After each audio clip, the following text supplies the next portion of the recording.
જયપુરના જૂના વારસાગત ઘરમાં આજે એક અજીબ જેવી શાંતિ છવાયેલી હતી. રૂમમાં એક ખૂણામાંથી નવજાત શિશુના રડવાનો ધીમો અવાજ આવી રહ્યો હતો, પરંતુ આ ખુશીનું પ્રતીક નહોતું. પલંગ પર સૂતેલી મીરા પરસેવા અને પીડાથી તરબતર હતી. તેની આંખોમાં ખુશીની જગ્યાએ એક ઊંડો અને અજાણ્યો ડર તરી રહ્યો હતો. તેને થોડીવાર પહેલાં જ પોતાની ચોથી દીકરીને જન્મ આપ્યો હતો.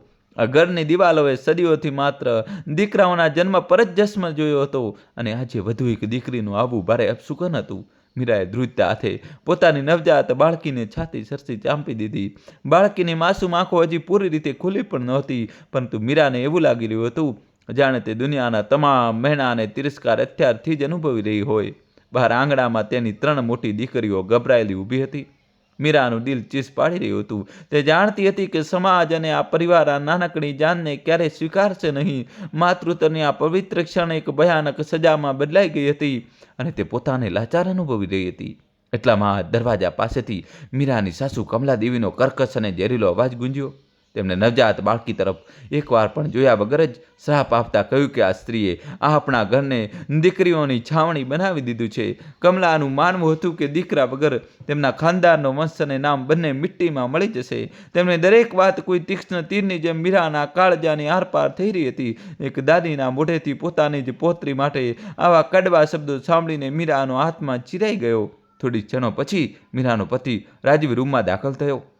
તેના ચહેરા પર ગુસ્સા અને નિરાશાની ઊંડી રેખાઓ સાફ નજર આવી રહી હતી. તેની બાળકી તરફ એક નજર પણ ના કરી, જાણે તે કોઈ માણસ નહીં પરંતુ એક અણગમતો બોજ હોય. રાજીવનો એ ઠંડી અને નફરત ભરેલી નજર મીરાના દિલને ચીરી ગઈ. જે માણસને તેને બેઇંતહા પ્રેમ કર્યો હતો, આજે તે તેને માત્ર એક વંશ વધારવાની મશીન સમજી રહ્યો હતો. રાજીવનો એ મૌન તિરસ્કાર કમલાદેવીને ચીસચીસાહટ કરતાં પણ વધુ ખતરનાક અને હૃદય દ્રાવક અનુભવાઈ રહ્યો હતો. મીરાએ પોતાના રૂંધાયેલા અવાજમાં રાજીવને આજીજી કરી કે તે ઓછામાં ઓછું એકવાર પોતાની દીકરીનો ચહેરો તો જોઈ લે. તેણે કહ્યું કે આ બાળકી પણ તેના જ લોહીનું ટીપું છે, પરંતુ રાજીવે તેની વાતોને પૂરી રીતે અણદેખી કરી દીધી.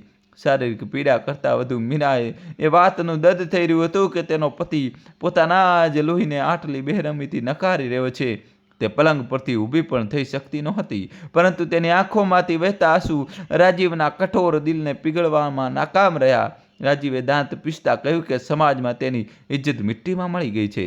હવે તે લોકોને પોતાનું મોઢું બતાવવા લાયક નથી રહ્યો. તેને ક્રૂરતાથી કહ્યું કે 4 દીકરીઓના દહેજનો બોજ તેને જીવતે જીવ કબરમાં ધકેલી દેશે. રાજીવનો દરેક શબ્દ મીરા માટે કોઈ મોતના ફરમાન જેવો હતો. તેને સાફ કહી દીધું કે આ છોકરીનું તેના જીવનમાં કોઈ સ્થાન નથી. પુરુષાર્થ અને ખોટા અહંકારના નશામાં ચૂર રાજીવ ભૂલી ગયો હતો કે દીકરીઓ પણ ઈશ્વરની આપેલી ખૂબ જ અનમોલ અને પવિત્ર ભેટ હોય છે. દરવાજાના ઓથથી મીરાની 3 મોટી દીકરીઓ અંજલિ, દિયા અને કવિતા આખો ભયાનક મંજર જોઈ રહી હતી. તેમની માસૂમ આંખોમાં એક અજીબ જેવો ડર અને પોતાના અસ્તિત્વને લઈને એક ઊંડો અપરાધ ભાવ ઝળકી રહ્યો હતો. આટલી નાની ઉંમરમાં જ તેમને અહેસાસ થઈ ગયો હતો કે આ ઘરમાં તેમનો જન્મ લેવો જ તેમની સૌથી મોટી ભૂલ છે. તેઓ પોતાની માને આ રીતે તડપતી અને રડતી જોઈને અંદરને અંદર તૂટી રહી હતી.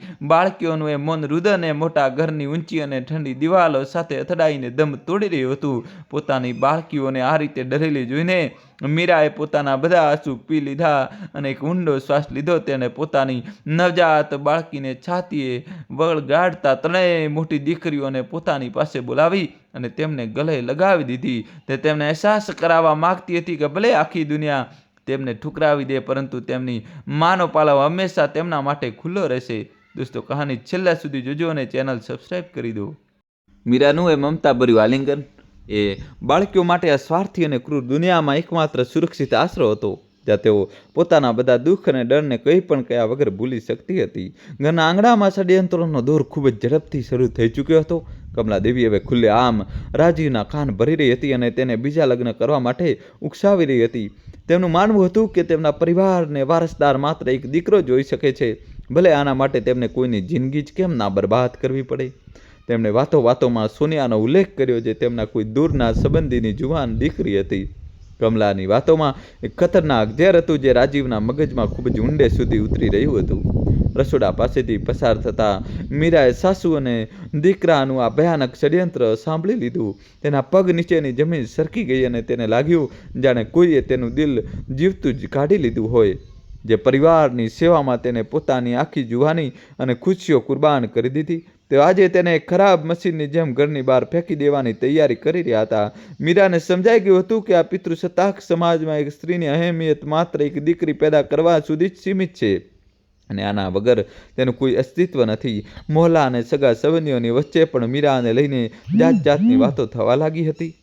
જ્યારે પણ કોઈ તેને જોવા આવતું તો સહાનુભૂતિના ઓઠા હેઠળ મેણા મારવાનું ચૂકતું નહીં. લોકો કહેતા હતા કે કદાચ મીરાના ગયા જન્મના પાપોનું જ ફળ છે કે તેને સતત 4 દીકરીઓ પેદા થઈ છે. રાજસ્થાનના રૂઢિચુસ્ત સમાજમાં દીકરીઓને પારકું ધન અને દીકરાઓને ગડપણનો સહારો માનવામાં આવતો હતો. આ ખોખલા રીતિ રિવાજો અને અંધવિશ્વાસોએ મીરાની જિંદગીને એક નવા નર્કમાં તબદીલ કરી દીધી હતી. ત્યાંથી બહાર નીકળવાનો કોઈ રસ્તો ન હતો. બીજી તરફ પોતાની માના ઉકસાવા પર આવીને રાજીવે છુપી રીતે સુનિયાને મળવાનું શરૂ કરી દીધું હતું. સુનિયા એક અત્યંત ચાલાક, મહત્વાકાંક્ષી અને સ્વાર્થી કિસ્મતની છોકરી હતી. રાજીવના પૈસા અને તેની સંપત્તિ પર પોતાની નજર ટકાવીને બેઠી હતી. રાજીવ પોતાના વંશને આગળ વધારવાની આંધળી ચાહતમાં એટલો પાગલ થઈ ચૂક્યો હતો કે તેને સુનિયાના અસલી ઈરાદા દેખાઈ જ નહોતા રહ્યા.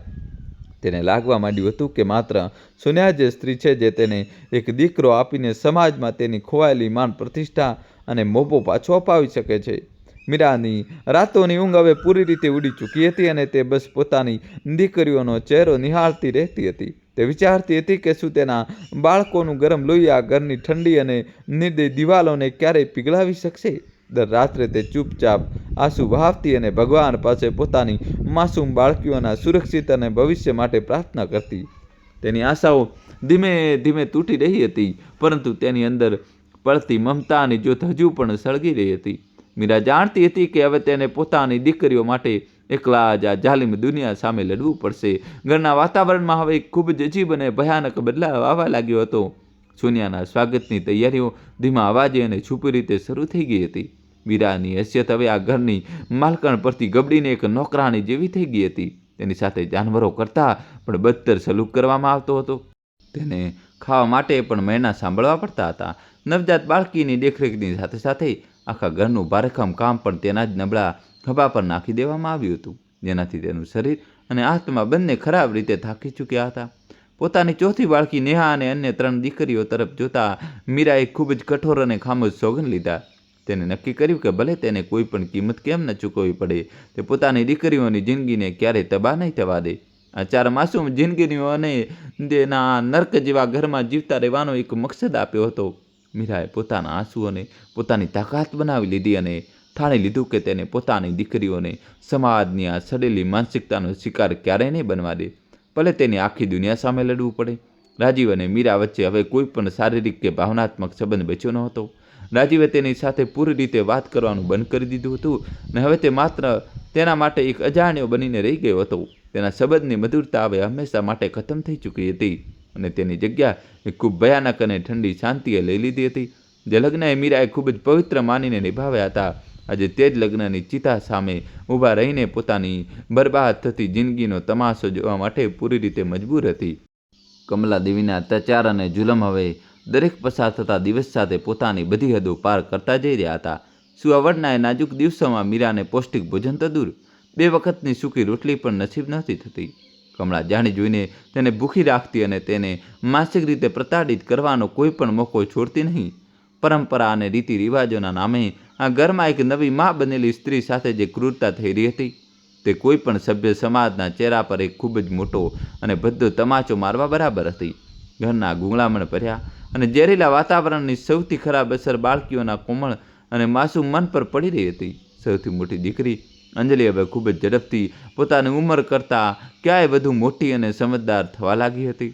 તેણે અને તેની નાની બહેનોએ પોતાનું બાળપણ ખોઈ દીધું હતું અને તેઓ હવે અવાજ કર્યા વગર પોતાની માના દરેક કામમાં ચૂપચાપ મદદ કરવા લાગી હતી. માસૂમ બાળકીઓનું એ મુખ સમર્થન જ મીરા માટે આ ઘનઘોર અંધકાર અને નિરાશાથી ભરેલી સફરમાં એક નાનકડી પ્રકાશના કિરણ બરાબર હતું. ધીમે ધીમે ઘરમાં ચાલી રહેલી ખાનાપૂછી હવે એક ભયાનક હકીકતમાં બદલાવા લાગી હતી. રાજીવે હવે ખુલ્લે આમ ઘરની અંદર સોનિયાને લાવવાની અને તેની સાથે લગ્ન કરવાની વાત કરવાનું શરૂ કરી દીધું હતું. તેને મીરાના સન્માન અને તેની ભાવનાઓને પૂરી રીતે કચરી નાખી હતી. તેને આ વાતની જરાય પરવા નહોતી કે તેની આ હરકતની તેની પહેલી પત્ની અને 4 માસૂમ દીકરીઓની જિંદગી પર શું અસર પડશે. રાજીવના આ નિર્ણયે મીરાની બચેલી ખુચેલી આશાઓના અંતિમ તણખલાને પણ હંમેશા માટે રાખમાં બદલી દીધો હતો.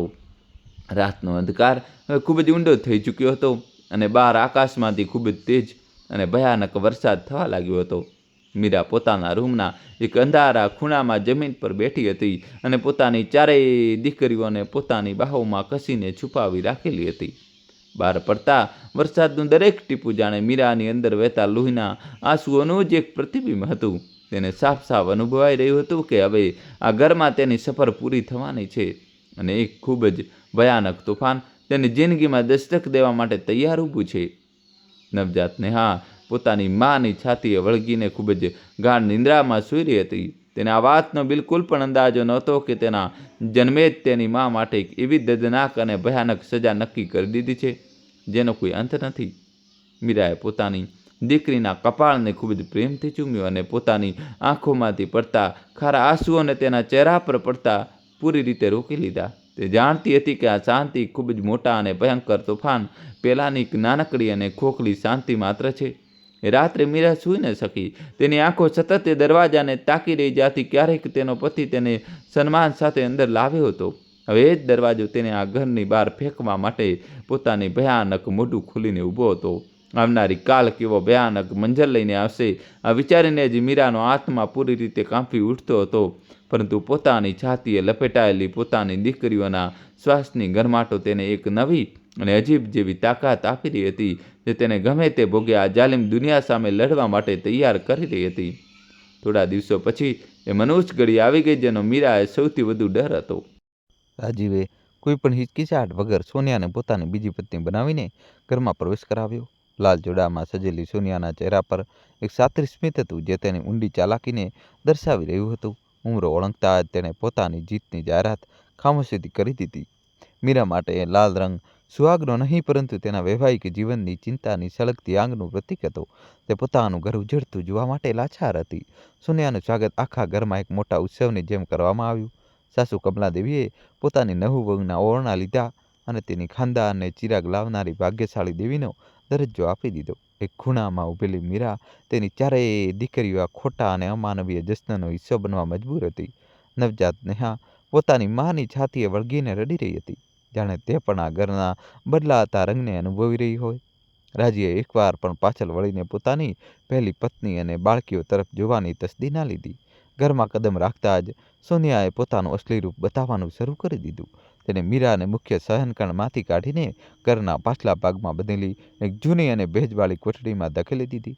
એ કોઠડી પહેલાં ભંગાર રાખવાના કામમાં આવતી હતી અને હવે તે મીરા તથા તેની 4 દીકરીઓનું નવું આશિયાનું બની ગઈ હતી. એ નાના અંધારા રૂમમાં હવા આવવાનો કોઈ રસ્તો નહોતો પરંતુ મીરાને ત્યાં પોતાની દીકરીઓ સાથે મહેલો કરતાં પણ વધુ સુકૂન અને શાંતિ અનુભવાઈ રહી હતી. સોનિયાના ષડયંત્રો દરેક દિવસે એક નવું અને ખતરનાક રૂપ લઈ રહ્યા હતા. તેને ઘરના નોકરોને આદેશ આપી દીધો હતો કે મીરા અને તેની દીકરીઓને માત્ર બચેલું અને વાસી ખાવાનું જ આપવામાં આવે. ક્યારેક ક્યારેક તો તે જાણી જોઈને જમવામાં મીઠું વધારે નાખી દેતી અથવા રોટલીઓ બાળી નાખતી હતી. આ બધા અત્યાચારો છતાં મીરા ચૂપચાપ તે સૂકો ભેગો ખોરાક પોતાની દીકરીઓને ખવડાવતી અને પોતે પાણી પીને સૂઈ જતી. તે જાણતી હતી કે જો તેણે વિરોધ કર્યો તો તેની દીકરીઓએ આ વાસી કોળિયાથી પણ હાથ ધોવા પડી જશે. રાજીવ હવે પૂરી રીતે સોનિયાના રૂપ અને તેના જૂઠા પ્રેમની જાળમાં ફસાઈ ચૂક્યો હતો. તે પોતાની તમામ સંપત્તિ અને તિજોરીની ચાવીઓ સોનિયાના હાથમાં સોંપી ચૂક્યો હતો. રાજીવ માટે હવે દુનિયા માત્ર સોનિયા અને તેના આવનારા દીકરાની આસપાસ જ ફરતી હતી. તે ભૂલી ચૂક્યો હતો કે તેણે મીરા સાથે 7 ફેરા લઈને જીવનભર સાથ નિભાવવાનું વચન આપ્યું હતું. પુરુષાર્થ અને એક વારસદારની અંધભક્તિએ તેની આંખો પર એક એવો જાડો પડદો નાખી દીધો હતો જેને હટાવવો હવે અશક્ય હતો. દોસ્તો, કહાની છેલ્લા સુધી જોજો અને ચેનલ સબસ્ક્રાઈબ કરી દો. કેટલાક મહિનાઓ પછી સોનિયાએ આ ખુશખબર સંભળાવી કે તે ગર્ભવતી છે. આ સમાચારે પૂરા ઘરમાં એક અજીબ સી પાગલપનની દીવાનગીની વિસ્ફોટક સ્થિતિ પેદા કરી દીધી. કમલાદેવીએ તો જાણે સોનિયાને જમીન પર પગ જ મૂકવા ન દીધો. તેમને પૂરો વિશ્વાસ હતો કે આ વખતે તેમના ઘરમાં પૌત્ર જ જન્મ લેશે. આ ખુશીની વચ્ચે મીરા અને તેની દીકરીઓ પર અત્યાચાર કેટલાય ગણા વધી ગયા. સોનિયાએ પોતાની ગર્ભાવસ્થાનું બહાનું બનાવીને ઘરનું બધું ભારે કામ મીરાના નબળા ખભા પર નાખી દીધું હતું. મીરા સવારે વહેલા ઉઠીને આખા ઘરની સફાઈ કરતી, કપડાં ધોતી અને રસોઈનું બધું કામ સંભાળતી. તેની હથેળીઓમાં ફોલ્લા પડી ગયા હતા અને શરીર થાકથી તૂટતું રહેતું હતું. નાની દીકરીઓ પોતાની માતાની આ હાલત જોઈને રડતી હતી અને પોતાના નાના નાના હાથોથી તેની મદદ કરવાની કોશિશ કરતી હતી. અંજલિ અને દિયા વાસણ માંજવામાં માતાનો હાથ વેચાવતી, ત્યારે કવિતા નવજાત નેહાને સંભાળતી. આ નાનકડી જિંદગીઓએ પોતાની ઉંમર કરતાં ક્યાંય વધારે મોટી જવાબદારી અને દર્દ પોતાના ખભા પર ઉપાડી લીધું હતું. સોનિયાનું વર્તન મીરાની દીકરીઓ પ્રત્યે ખૂબ જ ક્રૂર અને નિર્દય હતું. તે વાત વાતમાં તેમને વળતી, મહેણા મારતી અને ક્યારેક ક્યારેક તો તેમના પર હાથ ઉપાડતા પણ અચકાતી નહોતી. એક દિવસ જ્યારે નાની કવિતાએ ભૂલથી સોનિયાનો એક કાચનો ગ્લાસ તોડી નાખ્યો તો સોનિયાએ તેને નિર્દયતાથી ફટકારી. મીરા દોડીને આવી અને પોતાની દીકરીને સોનિયાના પ્રકોપમાંથી બચાવી. તેને રાજીવ તરફ મદદ માટે જોયું, પરંતુ તે માણસ માત્ર એક મૂક પ્રેક્ષક બનીને પોતાની દીકરીને પીટાતી જોતો રહ્યો. રાજીવની આ શાંતિએ મીરાના દિલમાં બચેલા સન્માનના આખરી ટીપાને પણ ખતમ કરી દીધું. જે પિતાને પોતાની દીકરીના આંસુઓથી કોઈ ફરક નથી પડતો, તેની પાસેથી તે હવે કોઈ પણ પ્રકારની આશા રાખી શકે તેમ નહોતી. તે રાત્રે મીરાએ પોતાની ચારેય દીકરીઓને છાતીએ લગાડીને ખૂબ આંસુ વહાવ્યા. તેણે અનુભવ્યું કે આ ઘરમાં હવે તેમની જાનને પણ ખતરો હોઈ શકે છે. સોનિયાની નફરત અને રાજીવની ઉપેક્ષા મળીને કોઈ પણ દિવસે એક બહુ મોટું અને ભયાનક સ્વરૂપ લઈ શકતી હતી. સોનિયાની ગર્ભાવસ્થાના દિવસો જેમ જેમ નજીક આવી રહ્યા હતા, ઘરનું વાતાવરણ વધુ ગૂંગળામણ ભર્યું અને ઝેરી થતું જતું હતું. કમલાદેવીએ પંડિતો પાસે વિશેષ પૂજાપાઠ કરાવવાનું શરૂ કરી દીધું હતું, જેથી સોનિયાને દીકરો જ પેદા થાય.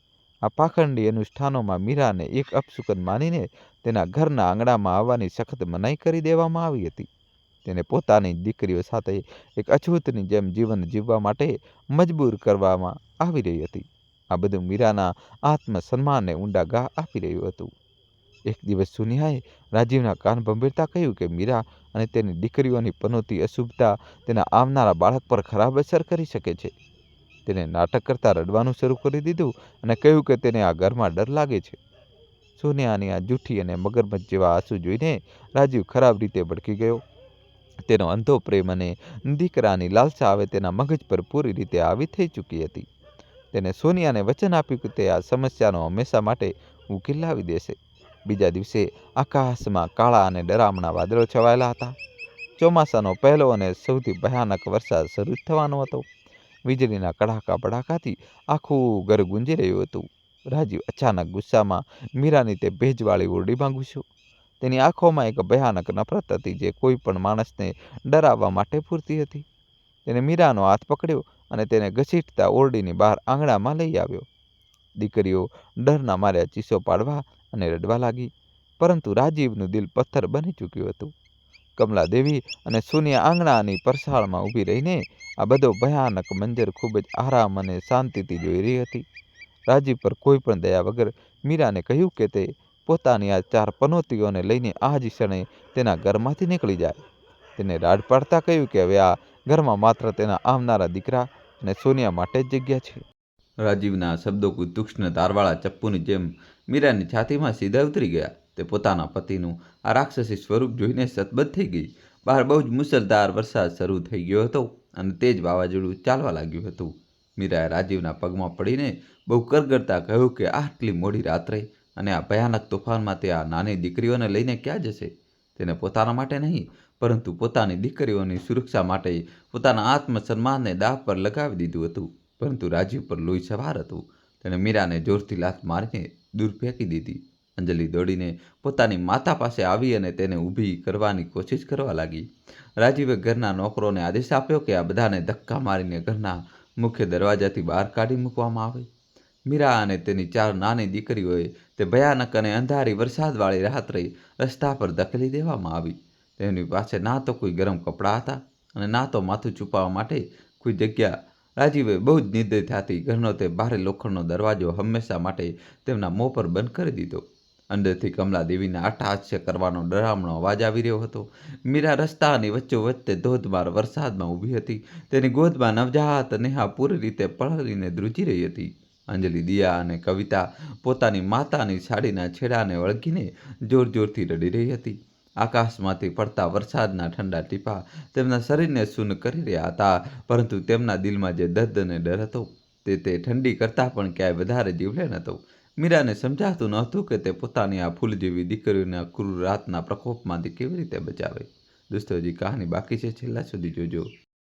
રસ્તા પર ચારે તરફ માત્ર અંધારો અને સન્નાટો હતો. કોઈ પણ પાડોશી આ કૌટુંબિક બાબતમાં દખલ કરવાની હિંમત કરી રહ્યો નહોતો. મીરાએ પોતાની દીકરીઓને એક જૂના ઝાડ નીચે ઊભી રાખી અને પોતે તેમને પોતાના શરીરથી ઢાંકવાની કોશિશ કરવા લાગી. તેનું દિલ લોહીના આંસુ રડી રહ્યું હતું. એ સમાજે તેને શીખવ્યું હતું કે પતિ જ એક સ્ત્રીનો પરમેશ્વર હોય છે. આજે તે જ પરમેશ્વર તેને અને તેના બાળકોને મરવા માટે રસ્તા પર લાવારીસ અને બેસહારા છોડી દીધા હતા. તે અંધારી અને તોફાની રાત્રે મીરાની અંદરની તે નબળી અને લાચાર સ્ત્રી હંમેશા માટે મરી ગઈ. તેની જગ્યાએ એક ઘાયલ અને ખૂંખાર સિંહણે લઈ લીધી, જેને હવે માત્ર પોતાના બાળકોની રક્ષા કરવાની હતી. તેને આકાશ તરફ જોયું અને પોતાના વહેતા આંસુઓની વચ્ચે એક બહુ જ કઠોર કસમ ખાધી. તેને નક્કી કર્યું કે તે પોતાની દીકરીઓને સમાજની આ પુરુષ પ્રધાન ગંદકીનો શિકાર ક્યારેય નહીં બનવા દે. તે એકલી જ પોતાની દીકરીઓને પાળી પોષીને એટલી કાબિલ બનાવશે કે આ દુનિયા તેમની આગળ પોતાનું માથું ઝુકાવશે. અંજલિએ પોતાની નાની બહેન દિયાને છાતીએ લગાવી અને પોતાની માતાની આંખોમાં તે ભયાનક જ્વાળા જોઈ. તેને અહેસાસ થઈ ગયો હતો કે હવે તેમની જિંદગી પહેલાં જેવી ક્યારેય નહીં રહે. મીરાએ પોતાની ચારેય દીકરીઓના કપાળને ચૂમ્યું અને કહ્યું કે આજથી તેમના પિતા તેમના માટે મરી ચૂક્યો છે. તેમણે પોતાના જૂના જીવન અને તે પૈતૃક ઘરને હંમેશા માટે પાછળ છોડવાનો નિર્ણય કરી લીધો હતો. આ રાત તેમના માટે એક પીડાદાયક અંત પણ હતી અને એક નવી સંઘર્ષપૂર્ણ શરૂઆતનો પહેલો ખોફનાક અધ્યાય પણ હતી. વરસાદ થોડો ઓછો થતો હતો. મીરાએ પોતાની દીકરીઓનો હાથ પકડ્યો અને પાછળ વહીને જોયા વગર તે શહેર છોડવા માટે રેલવે સ્ટેશન તરફ ચાલી નીકળી. તેની પાસે એક પણ રૂપિયો નહોતો, પરંતુ તેનો ઉત્સાહ એક પહાડ કરતાં પણ વધારે ઊંચો અને મજબૂત થઈ ચૂક્યો હતો. તે જાણતી હતી કે આગળનો રસ્તો કાંટાઓથી ભરેલો છે, પરંતુ તેને પોતાની દીકરીઓની જિંદગી સુધારવા માટે આ આગના દરિયાને પાર કરવો જ પડશે. રાજીવના ઘરનો તે બંધ દરવાજો હવે તેની જિંદગીનો સૌથી મોટો વરદાન બની ચૂક્યો હતો. સ્ટેશન પર પહોંચીને તેઓ એક ઠંડા અને ગંદા ખૂણામાં સંકોચાઈને બેસી ગયા. દીકરીઓ ભૂખ અને ઠંડીથી ધ્રુજી રહી હતી, પરંતુ કોઈએ પણ કોઈ ફરિયાદ ન કરી. તેમને પોતાની માતાના ચહેરા પર એક અજીબસી શાંતિ અને દ્રઢ નિશ્ચય નજર આવી રહ્યો હતો. મીરાએ પોતાની ફાટેલી સાડીથી નેહાને લૂછીને સૂકવી અને તેને પોતાની ગરમી આપવાની કોશિશ કરી. તે જાગતી રહી અને પોતાની દીકરીઓ પર પહેરો દેતી રહી. આ ભયાનક રાત્રે મીરાને એક સાધારણ ગૃહિણીમાંથી એક અજય અને નીડર યોદ્ધાના રૂપમાં પૂરી રીતે બદલી નાખી હતી. સવારના પહેલા કિરણની સાથે જ મીરાએ એક લાંબા અંતરની ટ્રેનમાં ટિકિટ વગર જ પોતાની દીકરીઓ સાથે ચડી જવાનો નિર્ણય કર્યો. તેમનું લક્ષ્ય હવે દિલ્હી શહેર હતું, જ્યાં કોઈ તેમને ઓળખતું નહોતું અને જ્યાં તેઓ એક ગુમનામ પરંતુ સન્માનજનક જિંદગી શરૂ કરી શકતી હતી. જેવી ટ્રેને સ્ટેશન છોડ્યું, મીરાએ તે શહેર તરફ આખરી વાર જોયું જેણે તેને માત્ર દર્દ અને આંસુ આપ્યા હતા. તે નવી દિલ્હીના તે અજાણ્યા ભવિષ્ય તરફ વધી રહી હતી, જે તેના અને તેની દીકરીઓ માટે એક નવો સવેરા લાવવાનું હતું. દિલ્હી રેલવે સ્ટેશન મીરા અને તેની ચાર દીકરીઓ માટે એક બિલકુલ અજાણી અને ડરામણી દુનિયા જેવું હતું. ચારેય તરફ ભાગતા લોકો અને ગાડીઓનો ઘોંઘાટ તેમના કાનને શૂન્ય કરી રહ્યો હતો. મીરાએ પોતાની દીકરીઓનો હાથ કસકસાવીને પકડી લીધો, જેથી તેઓ આ ભીડમાં ક્યાંય ખોવાઈ ન જાય. કેટલાય કલાકો સુધી ભૂખ્યા તરસ્યા ભટક્યા પછી તેમને શહેરના કિનારે વસેલી એક જૂની અને બદબૂદાર ઝૂંપડીમાંથી એક નાનકડી જગ્યા મળી ગઈ. એક તૂટેલી ફૂટેલી ઝૂંપડી હતી, જેની છતમાંથી આકાશ સાફ નજર આવતું હતું, પરંતુ આ હવે તેમનું નવું ઘર હતું. ઝૂંપડીની અંદર માત્ર માટીનું ભેજવાળું તળિયું અને ચારેય તરફ છવાયેલો કચરો હતો. મીરાએ સમય બગાડ્યા વિના નજીકના એક નળમાંથી પાણી લાવીને તે જગ્યાને સાફ કરવાનું શરૂ કરી દીધું. અંજલિ અને દિયાએ પણ પોતાની માતાની મદદ કરી અને કચરો બહાર ફેંક્યો. રાત સુધીમાં તેમણે તે નાનકડી જગ્યાને કહેવા લાયક બનાવી દીધી હતી. મીરાએ પોતાની ફાટેલી સાડી પાથરીને દીકરીઓને સુવડાવી અને પોતે દરવાજા પાસે પહેરો દેતી રહી. અજાણ્યા શહેરમાં હવે આ જ નાનકડી ઝૂંપડી તેમના માટે એકમાત્ર સુરક્ષિત આશરો બની ચૂકી હતી. બીજા દિવસે સૂરજ નીકળતા જ મીરા કામની શોધમાં વસ્તીમાંથી બહાર નીકળી પડી. તેને સમજાતું નહોતું કે તે આ મોટા શહેરમાં કોઈ પણ ઓળખાણ વગર શું કામ કરશે. બહુ આજીજીઓ કર્યા પછી તેને નજીકની એક ચાની દુકાન પર હેઠા વાસણ માંજવાનું કામ મળી ગયું. આ સિવાય તેને કેટલાક મોટા ઘરોમાં કચરા પોતા કરવાનું કામ પણ પકડી લીધું. મીરાનું શરીર આટલી સખત મહેનતનું ટેવાયેલું ન હતું, પરંતુ પોતાની દીકરીઓની ભૂખ મિટાવવાની આગે તેને લોખંડ જેવી મજબૂત અને ક્યારેય ન થાકનારી બનાવી દીધી હતી. મીરા સવારે પરોઢીએ ઉઠી જતી અને બીજાના ઘરોને બધો કચરો સાફ કરતી. તેના હાથ જે ક્યારેક ઘરમાં બહુ નરમાશથી કામ કરતા હતા, હવે રસાયણો અને ગંદા પાણીથી ફાટી ગયા હતા. શિયાળાની થીજવી દેતી ઠંડી હોય કે ઉનાળાનો બળબડતો તડકો, મીરાએ ક્યારેય એક દિવસની પણ રજા ન લીધી. કેટલી વાર તો તે તાપમાં તપતી હોવા છતાં કામ પર જતી હતી, કારણ કે તેને ડર હતો કે ક્યાંક તેની દહાડી રોજગારી ન કપાઈ જાય. તેની દરેક શ્વાસ અને પરસેવાનું દરેક ટીપું માત્ર તેની દીકરીઓના સુરક્ષિત ભવિષ્ય માટે હતું. સાંજે કામ પરથી પાછા ફરતી વખતે મીરા સૂકી રોટલીઓ અને થોડું શાક માંગીને કે ખરીદીને લઈ આવતી હતી. તે સૌથી પહેલાં પોતાની ચારેય દીકરીઓને પેટ ભરીને જમાડતી અને પોતે તેમના બચેલા ટુકડાઓથી પોતાનું ગુજરાન ચલાવી લેતી. કેટલી રાતો તો એવી પણ વીતી જ્યારે તેને માત્ર પાણી પીને જ સૂઈ જવું પડતું હતું. પરંતુ જ્યારે અંજલિ કે કવિતા તેને પૂછતી કે શું તેણે જમી લીધું છે, તો તે હંમેશા એક જૂઠી અને વહાલી સ્મિત સાથે હા કહી દેતી હતી. તે પોતાના ભૂખને કારણે પોતાની દીકરીઓના ચહેરા પર ઉદાસી જોવા નહોતી માંગતી. મીરાનું સૌથી મોટું સપનું પોતાની દીકરીઓને એક સારું શિક્ષણ આપવાનું હતું, જેથી તેમને ક્યારેય તેથી જેમ લાચાર ન થવું પડે. તેને પાઈ જોડીને નજીકની જ એક સરકારી શાળામાં અંજલિ, દિયા અને કવિતાનું એડમિશન કરાવી દીધું. નાની નેહા હજુ શાળાએ જવા માટે બહુ નાની હતી, તેથી તે દિવસભર ઝૂંપડીઓમાં પોતાની માતાની રાહ જોતી હતી. શાળાના જૂના અને ફાટેલા પુસ્તકો પણ મીરાએ પસ્તીવાળા પાસેથી બહુ જાજીજી કરીને ખરીદ્યા હતા. તે ચાહતી હતી કે શિક્ષણના હથિયારથી તેની દીકરીઓ સમાજની દરેક બુરાઈઓને ડટકર સામનો કરે. દીકરીઓ પણ પોતાની માતાના અપાર બલિદાન અને કઠિન સંઘર્ષને બહુ સારી રીતે સમજતી હતી. શાળાએથી આવ્યા પછી તેઓ ના તો ક્યારેય રમવાની જીદ કરતી અને ના તો કોઈ રમકડાની માંગણી કરતી હતી. તેમનું પૂરું ધ્યાન માત્ર તેમના ભણવા પર જ કેન્દ્રિત રહેતું હતું. અંજલિ રાત્રે ઝૂંપડપટ્ટીની બહાર સળગતી સ્ટ્રીટ લાઇટના ઝાંખા પ્રકાશમાં પોતાની નાની બહેનોને ભણાવતી હતી. આ બાળકીઓએ પોતાના બાળપણના બધા શોખ અને ખુશીઓને પોતાની માતાના આંસુ અને પરસેવાની કિંમત ચૂકવવા માટે ખુશી હંમેશા માટે કુરબાન કરી દીધા હતા. દિવસભર બીજાના ઘરોમાં વાસણ માંજવા અને સાફ સફાઈ કર્યા પછી મીરા રાત્રે પણ ચેનથી બેસતી નહોતી. તેણે એક જૂની સિલાઈ મશીન ભાડે લઈ લીધી હતી અને મોડી રાત સુધી કપડાં સીવવાનું કામ કરતી હતી. જ્યારે આખી વસ્તી ગાઢ નિંદ્રામાં સૂતી હોય, ત્યારે મીરાના મશીનનો ખટખટ અવાજ તે નાનકડી ઝૂંપડીમાં ગૂંજતો રહેતો હતો. તેની આંખો થાકથી વળતી હતી અને આંગળીઓમાં સોય ખૂંચી જતી હતી, પરંતુ તે રોકાતી નહોતી. આ વધારાના પૈસા તેની દીકરીઓની શાળાની ફી ભરવામાં બહુ કામ આવતા હતા. જેમ જેમ સમય વીતી રહ્યો હતો, ચારેય દીકરીઓની અલગ અલગ પ્રતિભાઓ બહુ સ્પષ્ટ રીતે નિખરીને સામે આવી લાગી હતી. અંજલિ બહુ શાંત અને ગંભીર સ્વભાવની હતી અને તેનું સપનું સમાજમાં ન્યાય વ્યવસ્થાને સુધારવાનું હતું. દિયાનું મગજ બહુ તેજ ચાલતું હતું અને તે નાની નાની વસ્તુઓમાંથી કંઈક ને કંઈક નવું અને ઉપયોગી બનાવતી રહેતી હતી. તેને વેપાર અને હિસાબ કિતાબમાં ઊંડો રસ હતો. કવિતાનું દિલ બહુ જ કોમળ હતું. તે અવારનવાર ઘાયલ જાનવરો કે બીમાર પાડોશીઓની મદદ કરવા માટે હંમેશા સૌથી આગળ ઊભેલી નજર આવતી હતી. સૌથી નાની નેહા, જેનો જન્મ જ આ બધા દુઃખ અને ગરીબીનું કારણ માનવામાં આવ્યો હતો, બહુ સંવેદનશીલ છોકરી હતી. તે અવારનવાર પોતાની માતાને છુપી રીતે રડતી જોતી હતી અને તે આંસુઓના દર્દને પોતાના નાના એવા દિલમાં સમેટી લેતી હતી. નેહાએ નાની ઉંમરમાં જ શબ્દોથી રમવાનું અને પોતાની ભાવનાઓને કાગળ પર ઉતારવાનું શીખી લીધું હતું. તે તૂટેલી પેન્સિલોથી જૂની નોટબુકોના પાના પર વાર્તાઓ લખતી હતી. તેની દરેક વાર્તામાં એક મજબૂત અને સંઘર્ષશીલ માતાનો ઉલ્લેખ ચોક્કસ હોતો હતો. દોસ્તો, કહાની છેલ્લા સુધી જોજો ને ચેનલ સબસ્ક્રાઈબ કરી દો, જે બિલકુલ તેની પોતાની માતા મીરા જેવી હતી. ઝૂંપડપટ્ટીનું વાતાવરણ પણ બહુ જ પડકારજનક અને ખતરનાક હતું. ત્યાં અવારનવાર દારૂડિયા અને જુગારી લોકો ઝઘડો કરતા રહેતા હતા. કેટલાય વાર વસ્તીના કેટલાક ખરાબ લોકો મીરાને એકલી જોઈને મેણા મારતા કે કટાક્ષ કરતા હતા. તેઓ કહેતા હતા કે ચાર જવાન થતી દીકરીઓને તે અહીં એકલી કેવી રીતે પાળશે અને બાપ વગરની આ છોકરીઓ સાથે કોણ લગ્ન કરશે.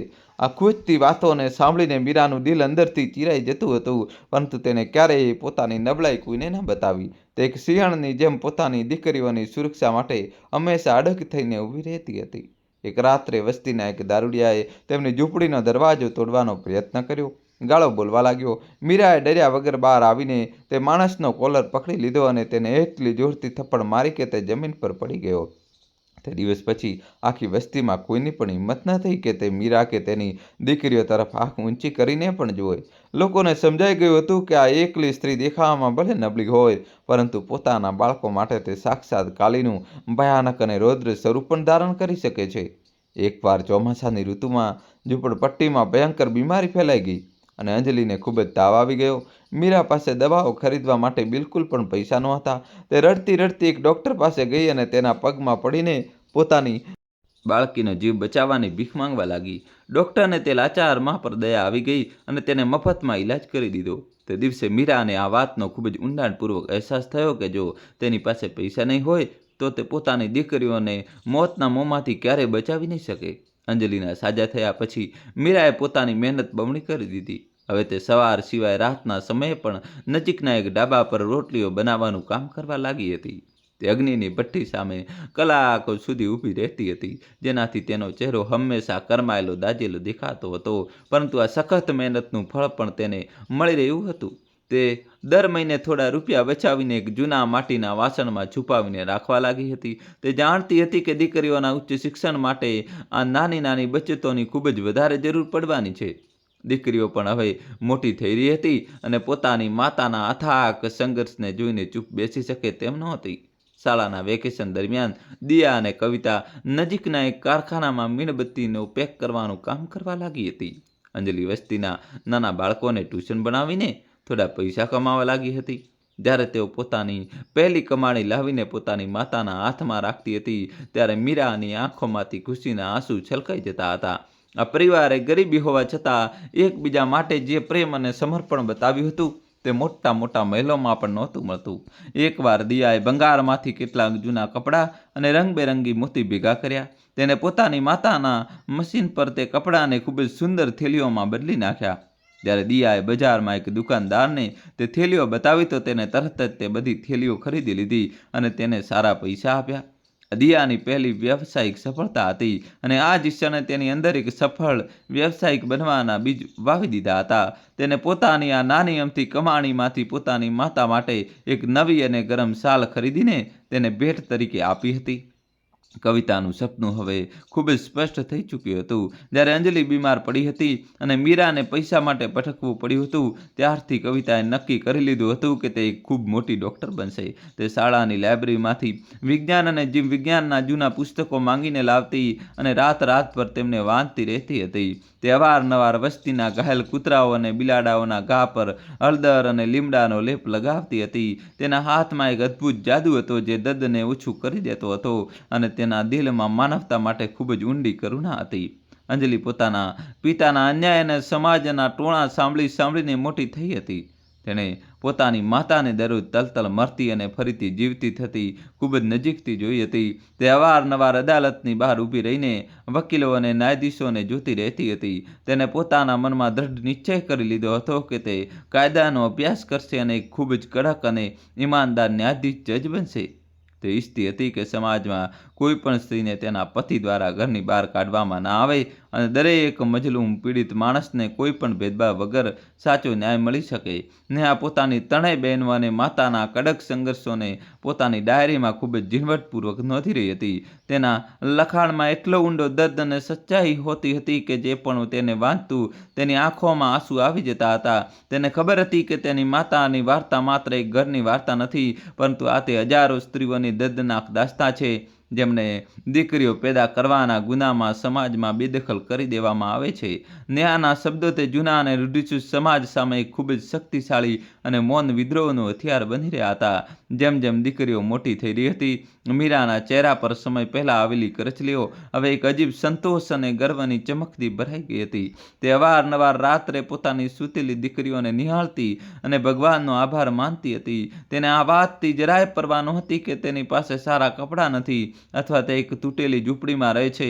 તેની અસલી દોલત અને તેની આખી દુનિયા તો આ 4 બાળકીઓ હતી જે હવે ધીમે ધીમે જમીન ફાડીને આકાશ તરફ ઝડપથી વધતા મજબૂત અને વિશાળ વૃક્ષોમાં પરાવર્તિત થઈ રહી હતી. જ્યારે અંજલિ અને દિયાએ 12મા ધોરણમાં આખા શહેરમાં ટોપ કર્યું તો ઝૂંપડપટ્ટીમાં પહેલીવાર કોઈ ખુશીની મોટી ઉજવણી કરવામાં આવી. અખબારોમાં તે બંને ગરીબ છોકરીઓની સફળતાની તસવીરો અને વાર્તાઓ છપાઈ હતી.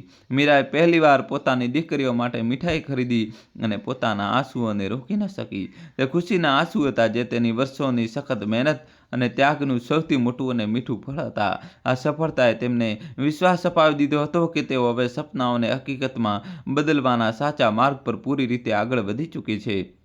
હવે તે વીતેલી ભયાનક યાદોને લગભગ 20 વર્ષનો લાંબો સમય થઈ ચૂક્યો હતો.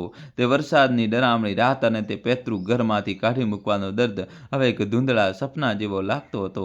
દિલ્હીની તે ગંદી ઝૂંપડપટ્ટીમાંથી શરૂ થયેલી આ સફર હવે પોતાની મંજિલની ખૂબ જ નજીક પહોંચી ચૂકી હતી. મીરાની આ 4 દીકરીઓએ પોતાના લોહી અને પરસેવાથી પોતાના માટે એક નવું આકાશ તૈયાર કરી લીધું હતું. હવે સમય આવી ગયો હતો જ્યારે કર્મોનું ચક્ર પોતાનું આખું ચક્કર લગાવીને પાછું ફરવાનું હતું અને ઇન્સાફની પળ નજીક આવી રહી હતી. 20 વર્ષનો લાંબો સમય પલક ઝપકાવતા જાણે કોઈ વહેતી નદીના પાણીની જેમ ઝડપથી પસાર થઈ ગયો હતો. દિલ્હીની તે ગંદી અને બદબૂદાર ઝૂંપડીમાં શરૂ થયેલો મીરાનો કડક સંઘર્ષ હવે ખૂબ જ શાનદાર અને સોનેરી મુકામ પર પહોંચી ચૂક્યો હતો. તેની સૌથી મોટી દીકરી અંજલિ હવે ઉચ્ચ ન્યાયાલયની એક ખૂબ જ સખત અને સન્માનિત ન્યાયાધીશ બની ચૂકી હતી. જ્યારે તે ન્યાયની ખુરશી પર બેસતી હતી ત્યારે મોટા મોટા ગુનેગારોના પરસેવા છૂટી જતા હતા. અંજલિએ પોતાના માતાના આંસુઓનું દેવું પોતાની આ સફળતાથી ચૂકવી દીધું હતું. મીરાની બીજી દીકરી દિયાએ પોતાના બાળપણના હુનરને ખૂબ જ મોટા વ્યાપારિક સામ્રાજ્યમાં બદલી નાખ્યું હતું. તે હવે દેશની જાણીતી અને સૌથી સફળ મહિલા ઉદ્યોગ સાહસિકોમાં ગણાય છે. દિયાની કંપની દર વર્ષે કરોડો રૂપિયાનો નફો કમાતી હતી અને તેને હજારો ગરીબ મહિલાઓને રોજગાર પણ આપ્યો હતો. તે પોતાના વેપાર સાથે સમાજ સેવા પણ ખૂબ જ લગનથી કરતી હતી. દિયાનું માનવું હતું કે જે પૈસા જરૂરિયાતમંદોના કામમાં ના આવે તે માત્ર કાગળનો એક બેજાન ટુકડો છે. ત્રીજી દીકરી કવિતાનું સપનું પણ હવે પૂરી રીતે સાકાર થઈ ચૂક્યું હતું. તે શહેરની પ્રખ્યાત હોસ્પિટલમાં એક ખૂબ જ કાબિલ સર્જન બની ચૂકી હતી. તેના હાથમાં એક એવો ચમત્કારિક જાદુ હતો જે દર્દીઓને મોતના મોંમાંથી પણ ખેંચી લાવતો હતો. કવિતાએ પોતાની માતાના નામ પર એક ભવ્ય ચેરિટેબલ હોસ્પિટલ પણ ખોલી હતી જ્યાં ગરીબોને મફતમાં ઈલાજ થતો હતો. માનવતા અને કરુણાનો જે પાઠ તેની માતાએ બનાવ્યો હતો, કવિતા તેને પોતાના દરેક કામમાં પૂરી શિદ્દતથી નિભાવી રહી હતી. સૌથી નાની દીકરી નેહા, તેના જન્મ પર ઘરમાં તોફાન ઊભું થયું હતું. આજે દેશની પ્રસિદ્ધ અને પુરસ્કાર વિજેતા લેખિકા હતી. તેના પુસ્તકો લાખોમાં વેચાતા હતા અને દરેક વ્યક્તિ તેની લેખન શૈલીનો દીવાનો હતો. નેહાએ પોતાના માતાના સંઘર્ષ અને તે ભયાનક રાતની વાર્તાને એક ખૂબ જ ભાવુક નવલકથાનું સ્વરૂપ આપી દીધું હતું. આ પુસ્તકે આખા દેશને ખરાબ રીતે હચમચાવી દીધો હતો અને મહિલાઓ પર થતા અન્યાય સામે એક ખૂબ જ ગંભીર ચર્ચા છેડી દીધી હતી. મીરાના ચહેરા પર હવે સમય અને ઉંમરની કરચલીઓ સાફ દેખાવા લાગી હતી, પરંતુ તેની આંખોમાં એક શાનદાર ચમક હંમેશા બરકરાર રહેતી હતી. તે દિલ્હીના એક ભવ્ય અને આલીશાન બંગલામાં પોતાની દીકરીઓ સાથે એક રાણીની જેમ જીવન વિતાવી રહી હતી, જે દીકરીઓને સમાજે બોજ અને શ્રાપ માની હતી. તેઓ આજે પોતાની માતાને સૌથી મજબૂત સહારો બની ચૂકી હતી. મીરા અવારનવાર ભગવાનનો શુક્રિયા અદા કરતી હતી કે તેણે આ ચારેય દીકરીઓને તેની જોડીમાં નાખીને એક અનમોલ ઉપકાર કર્યો છે. બીજી તરફ જયપુરના તે જૂના પેતૃ ઘરમાં કર્મોનો હિસાબ ખૂબ જ ખોફનાક રીતે ચૂકવાઈ રહ્યો હતો. રાજીવ અને તેની બીજી પત્ની સોનિયાનો બહુ પ્રતીક્ષિત દીકરો આરવ હવે એક નવયુવાન બની ચૂક્યો હતો, પરંતુ તે બિલકુલ પણ એવો નહોતો જેવી તેમણે આશા રાખી હતી. દોસ્તો, કહાની છેલ્લા સુધી જોજો અને વિડીયો લાઇક કરીને ચેનલ સબસ્ક્રાઈબ કરી દો. બાળપણથી જ આંધળી મમતા અને બેસી દોલત તેને પૂરી રીતે બગાડીને મૂકી દીધો હતો. તેને ન તો વડીલોનું કોઈ સન્માન કરતા આવડતું હતું અને ન તો તેને પોતાના પરિવારની ઇજ્જતની કોઈ પરવા હતી. આરવને દારૂ પીવાની, જુગાર રમવાની અને ખરાબ સંગતમાં રહેવાની ખૂબ જ ભયાનક લત લાગી ચૂકી હતી. તે અવારનવાર રાતભર ઘરની બહાર રહેતો હતો અને સવારે દારૂના નશામાં દૂધ થઈને પાછો ફરતો હતો. રાજીવે તેને સુધારવાનો ઘણો પ્રયત્ન કર્યો, પરંતુ હવે ઘણું મોડું થઈ ચૂક્યું હતું. જે દીકરાને મેળવવા માટે રાજીવે પોતાની પહેલી પત્ની અને 4 દીકરીઓને અડધી રાતના તોફાનમાં ઘરમાંથી કાઢી મૂક્યા હતા. આજે એ જ દીકરો તેના માટે દુનિયાનો સૌથી મોટો અભિશાપ બની ગયો હતો. આરવે પોતાના જુગાર અને અયાસીના મોંઘા શોખ પૂરા કરવા માટે શહેરના ખતરનાક લોકો પાસેથી ખૂબ જ ભારે દેવું લઈ રાખ્યું હતું. તેની ઉધારની રકમ એટલી બધી વધી ગઈ હતી કે તેને ચૂકવવી રાજીવના બસની બહાર થઈ ગઈ હતી. લેણદારો અવારનવાર તેમના પેતૃ ઘર પર આવીને ગંદી ગાળો આપતા અને આખા મહોલ્લાની સામે રાજીવને જલીલ કરતા હતા. રાજીવની તે ખોટી ઇજ્જત જેના માટે તેને પાપ કર્યું હતું, આજે તેના જ દીકરાના હાથે ભરેલા બજારમાં હરામ થઈ રહી, નીલામ થઈ રહી હતી. સોનિયાને જ્યારે અહેસાસ થયો કે રાજીવ પૂરી રીતે કંગાળ થવાનો છે, અને ઘર પર મોટું સંકટ આવી શકે છે તો તેણે એક ખૂબ જ ખોફનાક અને સ્વાર્થી યોજના બનાવી. તે હંમેશાથી ખૂબ જ ચાલાક અને પૈસાનું લાલચુ સ્ત્રી રહી હતી. તેને ચૂપચાપ રાજીવની તિજોરી ખોલી અને બધા દાગીના, કિંમતી ઝવેરાત અને બચેલા રોકડા રૂપિયા એક બેગમાં સમેટી લીધા. તે એક એવી સાપણ હતી જેને રાજીવે પોતાના જ હાથે આટલા વર્ષો સુધી દૂધ પીવડાવીને મોટી કરી હતી. એક રાત્રે જ્યારે રાજીવ દેવાના બોજ તળે દબાયેલા ગાઢ નિંદ્રામાં સૂતો હતો, સોનિયા પોતાના દીકરા આરવને લઈને હંમેશા માટે ઘર છોડીને ભાગી ગઈ. આગલી સવારે જ્યારે રાજીવની આંખ ખોલી તો તેને પોતાનું ઘર બિલકુલ ખાલી અને શાંત મળ્યું. તિજોરીના તૂટેલા તાળા અને ખુલ્લા દરવાજા તેની બરબાદીની આખી વાર્તા ચીસો પાડી પાડીને બયાન કરી રહ્યા હતા. રાજીવ પાગલોની જેમ આખા ઘરમાં સોનિયા અને આરવને શોધવા લાગ્યો અને તેને માત્ર દગો અને ભયાનક સન્નાટો જ મળ્યો. દોસ્તો, કહાની છેલ્લા સુધી જોજો અને વિડીયો લાઈક કરી ચેનલ સબસ્ક્રાઈબ કરી દો. રાજીવ જમીન પર ગોટડીએ પડી ગયો અને જોર જોરથી રડવા લાગ્યો. તેને હવે 20 વર્ષ જૂની તે ડરામણી રાત ખૂબ જ સારી રીતે યાદ આવી રહી હતી, ત્યારે તેને મીરા અને નિર્દોષ દીકરીઓને રસ્તા પર લાવારી છોડી દીધી હતી. આજે નિયતિએ તેની સાથે એ જ ક્રૂર મજાક કર્યો હતો જે સ્ત્રી માટે તેણે પહેલી પત્નીનું જીવન નરક બનાવ્યું હતું અને જે દીકરા માટે લોહીને ઠુકરાવ્યું હતું. તે બંને તેને અધવચ્ચે મરવા માટે પૂરી રીતે એકલો છોડી ગયા હતા. થોડા જ દિવસોની અંદર આરવના ખતરનાક લેણદારોએ રાજીવના પૈતૃક ઘર અને આખી સંપત્તિ પર પૂરી રીતે કબજો જમાવી લીધો. રાજીવને ધક્કા મારીને તે ઘરમાંથી બહાર કાઢી મૂકવામાં આવ્યો, જેના પર તે ક્યારેય ખૂબ ઘમંડ કરતો હતો. તેની પાસે ન તો માથું છુપાવવાની જગ્યા હતી અને ન તો ખાવા માટે એક કોળિયો હતો. મહોલ્લાના જે લોકોની સામે તે રોફ જમાવતો હતો, આજે એ જ લોકો તેની આ હાલત પર તમાશો જોઈ રહ્યા હતા અને ચૂપચાપ હસી રહ્યા હતા. રાજીવની માતા કમલા દેવીનું અવસાન થોડા વર્ષો પહેલાં જ થઈ ચૂક્યું હતું. મરતા દમ સુધી તે પોતાના બગડેલા પૌત્રના જ ગુણગાન ગાતી રહી હતી. તેમને અંદાજો નહોતો કે જે વંશને બચાવવા માટે તેમણે પાપ કર્યું હતું, એ જ વંશ એક દિવસ તેમના ખાનદાનની ઇજ્જત ધૂળમાં મેળવી દેશે. રાજીવ હવે આ દુનિયામાં પૂરી રીતે એકલો અને બેસહારો થઈ ચૂક્યો હતો. તેના બધા જૂના મિત્રો અને સંબંધીઓ પણ હવે તેનાથી આંખો ચુરાવવા લાગ્યા હતા અને મદદ કરવામાં ખચકાતા હતા. ભૂખ અને તરસથી તડપતો રાજીવ હવે જયપુરના એ જ રસ્તા પર ભટકવા લાગ્યો હતો જેના પર તે ક્યારેય મોંઘી ગાડીમાં નીકળતો હતો.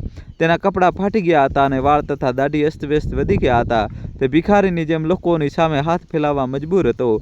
કર્મોનું આ કઠોર ચક્ર ખૂબ જ ભયાનક અને ડરામણું હોય છે. માણસ જે વાવે છે તેને એક દિવસ વ્યાજ સહિત એ જ બધું લણવું પડે છે. આ પ્રકૃતિનો અટલ નિયમ છે. રાજીવ અવારનવાર મંદિરના પગથિયા પર બેસીને પોતાના ભૂતકાળના એ કાળા પાનાઓને યાદ કરતો રહેતો હતો. તેને પોતાની પહેલી પત્ની મીરાનો માસૂમ અને તડપતો ચહેરો યાદ આવતો હતો. તેને પોતાની ચારે દીકરીઓની ચીસો અને આંસુ કોઈ ધારદાર હથિયારની જેમ અંદર સુધી ચીરી નાખતા હતા. તે સમજી ચૂક્યો હતો કે તેણે દીકરાની આંધળી ચાહતમાં ભગવાને આપેલા સુંદર ઉપહારોનું ખૂબ મોટું અપમાન કર્યું હતું. ઈશ્વર તેને એ જ ભયાનક પાપની ખૂબ જ કઠોર અને ખોફનાક સજા આપી રહ્યો હતો. લેણદારોના ડર અને ભૂખના મારથી બચવા માટે રાજીવે જયપુરને હંમેશા માટે છોડવાનો નિર્ણય કર્યો. તે છુપાઈને એક માલગાડીના ડબ્બામાં સવાર થઈ ગયો જે દિલ્હી તરફ જઈ રહી હતી. તેને પોતાને પણ ખબર નહોતી કે તે દિલ્હી કેમ જઈ રહ્યો છે. કદાચ નિયતિ ભાગ્ય તેને એ જ જગ્યા પર ખેંચીને લઈ જઈ રહી હતી જ્યાં તેણે પોતાના પરિવારને લાવારીસ છોડ્યો હતો. તેનું શરીર ગળપણ અને બીમારીઓથી તૂટી ચૂક્યું હતું અને તાકાત બચી નહોતી. દિલ્હીના એ જ રેલવે સ્ટેશન પર ઉતરતાની સાથે જ રાજીવની આંખો સામે અંધારું છવાવા લાગ્યું. આ એ જ સ્ટેશન હતું જ્યાં 20 વર્ષ પહેલાં મીરા પોતાની ભૂખી અને ડરેલી બાળકીઓ સાથે ઉતરી હતી. એ સમયે મીરા પાસે સંઘર્ષથી મજબૂત જ્યોત હતી, પરંતુ આજે રાજીવ પાસે માત્ર પસ્તાવો, નિરાશા અને મોતનો ડર હતો. તે સ્ટેશનની બહાર ભિખારીઓની લાઇનમાં બેસીને લોકોની સામે પોતાના ધ્રુજતા હાથ ફેલાવવા લાગ્યો. તેનો ઘમંડ હવે પૂરી રીતે ખતમ થઈ ચૂક્યો હતો. શિયાળાની ઠંડી હવાઓ રાજીવના વૃદ્ધ અને નબળા શરીરને તીક્ષ્ણ ચપ્પુની જેમ ચીરી રહી હતી. તેને રસ્તા પર પડેલા ફાટેલા છાપા ઉપાડીને પોતાની જાતને કોઈક રીતે ઢાંકવાનો નિષ્ફળ પ્રયત્ન કર્યો. તેને યાદ આવી રહ્યું હતું કે કેવી રીતે તે રાત્રે તેણે પોતાની દીકરીઓ પર વરસાદની ભયાનક ઠંડીમાં બહાર કાઢી મૂકી હતી. આજે કુદરતનો એ જ બેરહેમ અને ઠંડો કેર સીધો તેના હાડકામાં ઘૂસીને તેને તેના જૂના પાપોની ખૂબ ભયાનક અને દર્દનાક યાદ અપાવી રહ્યો હતો. સતત કેટલાય દિવસો સુધી ભૂખ્યા રહેવા અને ભયંકર ઠંડીના કારણે રાજીવને ખૂબ તાવે જકડી લીધો. તે રસ્તાના કિનારે બનેલી ગંદી ગટર પાસે બેભાન થઈને પડી ગયો. તેના મોંમાંથી માત્ર પોતાની પહેલી પત્ની મીરા અને દીકરીઓનું નામ જ નીકળી રહ્યું હતું. તે ભગવાન પાસે પોતાના મોતની ભીખ માંગી રહ્યો હતો જેથી તેને આ અસહ્ય દર્દ અને અપમાનથી છુટકારો મળી જાય. પરંતુ કર્મોની સજા એટલી સહેલાઈથી અને એટલી જલ્દી કોઈને પણ નથી મળતી. આવતા જતા લોકો રાજીવને એક શરાબી કે પાગલ સમજીને તેને તિરસ્કારની નજરથી જોતા આગળ વધી જતા હતા. કોઈ પણ માણસ તેની મદદ કરવા કે તેને એક ઘૂંટડો પાણી પીવડાવવા માટે આગળ નહોતો આવી રહ્યો. ક્યારેક જે રાજીવના અવાજ પર ડઝનબંધ નોકરો ઊભા થઈ જતા હતા, આજે તે પોતાના એક શ્વાસ માટે રસ્તા પર તડપી રહ્યો હતો. આ સ્પષ્ટ અને ખોફનાક સંદેશ હતો કે સમયનું પૈડું જ્યારે ફરે છે ત્યારે તે મોટામાં મોટા અહંકારને પણ ધૂળમાં ભેળવી દે છે. અંતમાં પોતાની બધી હિંમત ભેગી કરીને રાજીવ ઘસડાતો થોડે દૂર આવેલી એક ખૂબ મોટી ઇમારતના ગેટ સુધી પહોંચ્યો. તે ઇમારત રોશનીથી ઝગમગી રહી હતી અને ત્યાં ઘણી ભીડ હતી. રાજીવને લાગ્યું કે કદાચ ત્યાં તેને થોડું ખાવાનું કે કોઈ ઇલાજ મળી જશે. જેવો જ તેને ભવ્ય ઇમારતના વિશાળ ગેટને અટક્યું, તેની આંખો સામે પૂરી રીતે અંધારું છવાઈ ગયું અને તે બેભાન થઈને ત્યાં જ પડી ગયો. નિયતિએ પોતાની રમત પૂરી કરી લીધી હતી અને નિર્ણયની ઘડી નજીક હતી. એ ઇમારતના સુરક્ષા ગાર્ડ અને કેટલીક નર્સો તરત જ દોડીને એ બેભાન અને મેલા વૃદ્ધ માણસ તરફ આવ્યા. તેમણે જોયું કે આ માણસની હાલત ખૂબ જ ગંભીર છે અને તેની નાડી પણ ખૂબ ધીમી ચાલી રહી છે. વિનાય કોઈ વિલંબે તેને તરત જ એક સ્ટ્રેચર પર નાખવામાં આવ્યો અને અંદર બનેલા ઇમરજન્સી રૂમ આપાતકાલીન કક્ષ તરફ ઝડપથી લઈ જવામાં આવ્યો. કોઈ નહોતું જાણતું કે આ લાવારીસ માણસ કોણ છે, પરંતુ હોસ્પિટલના નિયમ અનુસાર દરેક દર્દીનો જીવ બચાવવો એ તેમનો સૌથી મુખ્ય ધર્મ હતો. ઇમરજન્સી રૂમમાં સફેદ કોટ પહેરેલા એક ખૂબ જ કાબિલ અને પ્રખ્યાત મહિલા ડૉક્ટરે દર્દીની તપાસ કરવા માટે અંદર દાખલ થયા. એ ડૉક્ટર કોઈ બીજા નહીં પરંતુ રાજીવની પોતાની ત્રીજી દીકરી કવિતા હતી. નિયતિનું આ ચક્ર હવે પોતાના સૌથી નિર્ણાયક અને ખોફનાક વળાંક પર આવીને ઊભું રહી ગયું હતું. જે બાપે દીકરીને કચરાની જેમ બહાર ફેંકી દીધી હતી, આજે એ જ બાપ શ્વાસની ભીખ માંગવા માટે પોતાની એ જ દીકરીની દયાના ભરોસે સૂતો હતો. કવિતાએ ચહેરા પર માસ્ક લગાવી રાખ્યું હતું અને તેનું પૂરું ધ્યાન માત્ર એ દર્દીની ઘટતી નાડીને સ્થિર કરવા પર હતું. તેણે મેલા અને લોહીથી ખરડાયેલા ચહેરાને હજી સુધી ધ્યાનથી જોયો ન હતો. તે બસ પોતાના ધર્મનું ઈમાનદારીથી પાલન કરી રહી હતી. બહાર તેજ વરસાદ શરૂ થઈ ચૂક્યો હતો, બિલકુલ એવો જ વરસાદ જેવો 20 વર્ષ પહેલાં એ અપશુકનિયાળ રાત્રે થયો હતો. સમયનો અજીબ સંયોગ એક ખૂબ મોટા તોફાનનો સ્પષ્ટ સંકેત આપી રહ્યો હતો. ઇમરજન્સી રૂમની અંદરનું વાતાવરણ ખૂબ જ તણાવપૂર્ણ હતું અને મશીનો સતત બીપ કરી રહ્યા હતા. ડૉક્ટર કવિતાએ બેભાન અને મેલા દર્દીઓ જીવ બચાવવા માટે પોતાની પૂરી તાકાત લગાવી દીધી. લાંબી દાઢી અને ચહેરા પર લાગેલી ગંદકીના કારણે તે પોતાના જ પિતાને બિલકુલ ઓળખી ન શકી. તેના માટે આ માત્ર એક લાચાર દર્દી હતો, એ મોતના દરવાજે ઊભો હતો. કવિતાએ પોતાના જાદુઈ સ્પર્શથી રાજીવના ડૂબતા શ્વાસોને ફરીથી પાછા લાવી દીધા. તેને અજાણતામાં પોતાના સૌથી મોટા ગુનેગારને મોતના ભયાનક પંજામાંથી સુરક્ષિત બહાર કાઢી લીધો હતો. રાજીવનો જીવ તો બચી ગયો હતો, પરંતુ તે એક ખૂબ જ ઊંડા કોમામાં ચાલ્યો ગયો હતો. તેની આંખો બંધ હતી, પરંતુ મગજ ભૂતકાળના કાળા પાનાઓને વારંવાર ઉથલાવી રહ્યું હતું. કોમાની અંધારી દુનિયામાં તેને 20 વર્ષ સુધી એ ખોફનાક રાત સાફ દેખાઈ રહી હતી. તે જોઈ રહ્યો હતો કે કેવી રીતે તેને મીરા અને 4 માસૂમ બાળકીઓને તેજ વરસાદમાં ધક્કા મારીને બહાર કાઢી મૂક્યા હતા. સપનામાં એ બાળકીઓનો દર્દનાક ચીસો અને મીરાનો આંસુથી ભીંજાયેલો ચહેરો રાજીવના આત્માને કોઈ હિંસક પ્રાણીની જેમ નોચી રહ્યો હતો.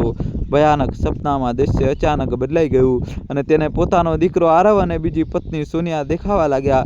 તે બંને ખૂબ જોરથી હસી રહ્યા હતા અને લાચાર રાજીવની મજાક ઉડાવી રહ્યા હતા. તેને જોયું કે કેવી રીતે સોનિયાએ બધી દોલત લૂંટી લીધી અને આરવે તેને રસ્તા પર ધક્કો મારીને બેદખલ કરી દીધો. તેને હવે એ દર્દ અને ભારે અપમાનનો ઊંડાણપૂર્વક અહેસાસ થઈ રહ્યો હતો જે તેને ક્યારેક મીરાને આપ્યું હતું. કુદરતનો આ કઠોર ન્યાય કોમાની શાંતિમાં પણ તેને એક પળ માટે પણ ચેનનો શ્વાસ લેવા નહોતો દઈ રહ્યો. પૂરી રાત ડૉક્ટર કવિતા અને તેમની મેડિકલ ટીમ રાજીવના નબળા દિલના ધબકારાને સામાન્ય કરવામાં જોડાયેલી રહી. કવિતાએ એક પળ માટે પણ પોતાની આંખો પલકાવી નહીં.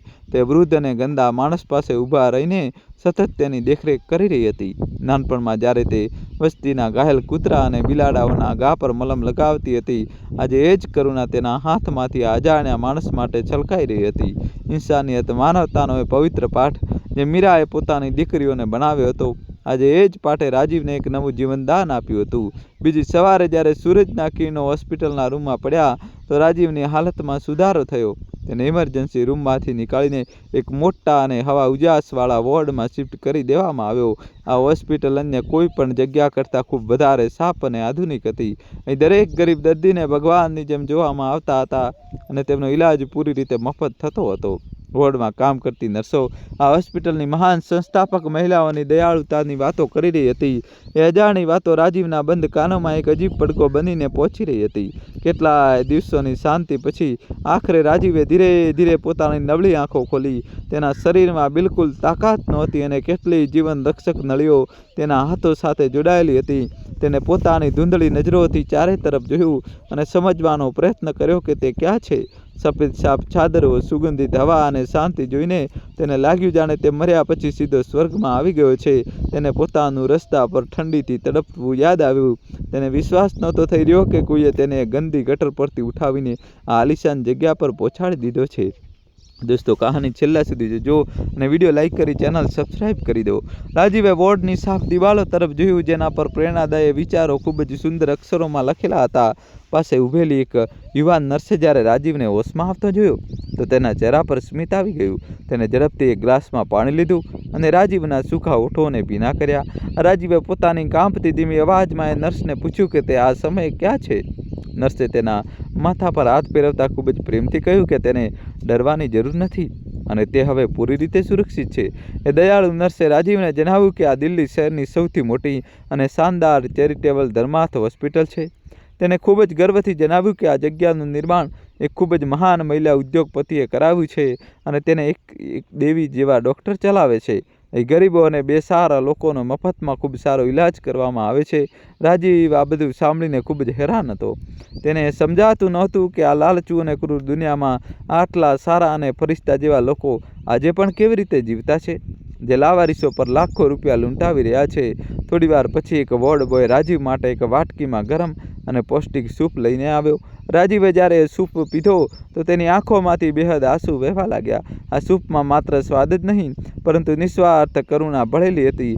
માનવતાની આ મીઠી ચીખીને તેને પોતાના એ ભયાનક ભૂતકાળ યાદ આવી ગયો. તેને યાદ આવ્યું કે કેવી રીતે તેને પોતાની પત્ની મીરા અને 4 દીકરીઓને વાસી ખાવાનું ખાવા માટે મજબૂર કરી હતી. તેના ક્રૂર કર્મો અને ભારો બોજ હવે તેની છાતીએ કોઈ મોટા પથ્થરની જેમ ખૂબ બુરી રીતે કચડી રહ્યો હતો. બીજા થોડા દિવસો વીત્યા પછી રાજીવની સેહતમાં થોડો સુધારો નજર આવવા લાગ્યો. એક સવારે સહાયકે રાજીવને વ્હીલચેર પર બેસાડ્યો જેથી તેને વોર્ડની બહાર તાજી હવા અને તડકો મળી શકે. જ્યારે વ્હીલચેરને મુખ્ય ગલિયારા લોબીમાંથી પસાર કરવામાં આવી રહી હતી ત્યારે રાજીવની નજર સામેની એક વિશાળ દિવાલો પર પડી. ત્યાં એક ખૂબ જ શાનદાર અને આદમકદ તેલ ચિત્ર ઓઇલ પેઇન્ટિંગ લટકાવેલું હતું. તેને તાજા ફૂલોની માળાઓથી સજાવવામાં આવ્યું હતું. એ તસવીરને જોતાની સાથે જ રાજીવના શરીરનું બધું લોહી જાણે એક પળમાં જ બરફની જેમ પૂરી રીતે જામી ગયું. તસવીરમાં જે મહિલા સ્મિત કરી રહી હતી તે કોઈ બીજી નહીં પરંતુ તેની પહેલી પત્ની મીરા હતી. રાજીવને પોતાની જ નબળી આંખો પર બિલકુલ વિશ્વાસ નહોતો થઈ રહ્યો. તેને પોતાની આંખો ચોળીને ફરીથી જોયું પરંતુ તસવીર એ જ હતી. આ તસવીરમાં મીરા એવી લાચાર અને ડરેલી સ્ત્રી નહોતી લાગી રહી જેને તેને ઘરની બહાર કાઢી મૂકી હતી. તેના ચહેરા પર એક ખૂબ જ અદ્ભુત, તેજ, ગરિમા અને શક્તિશાળી આભા હતી.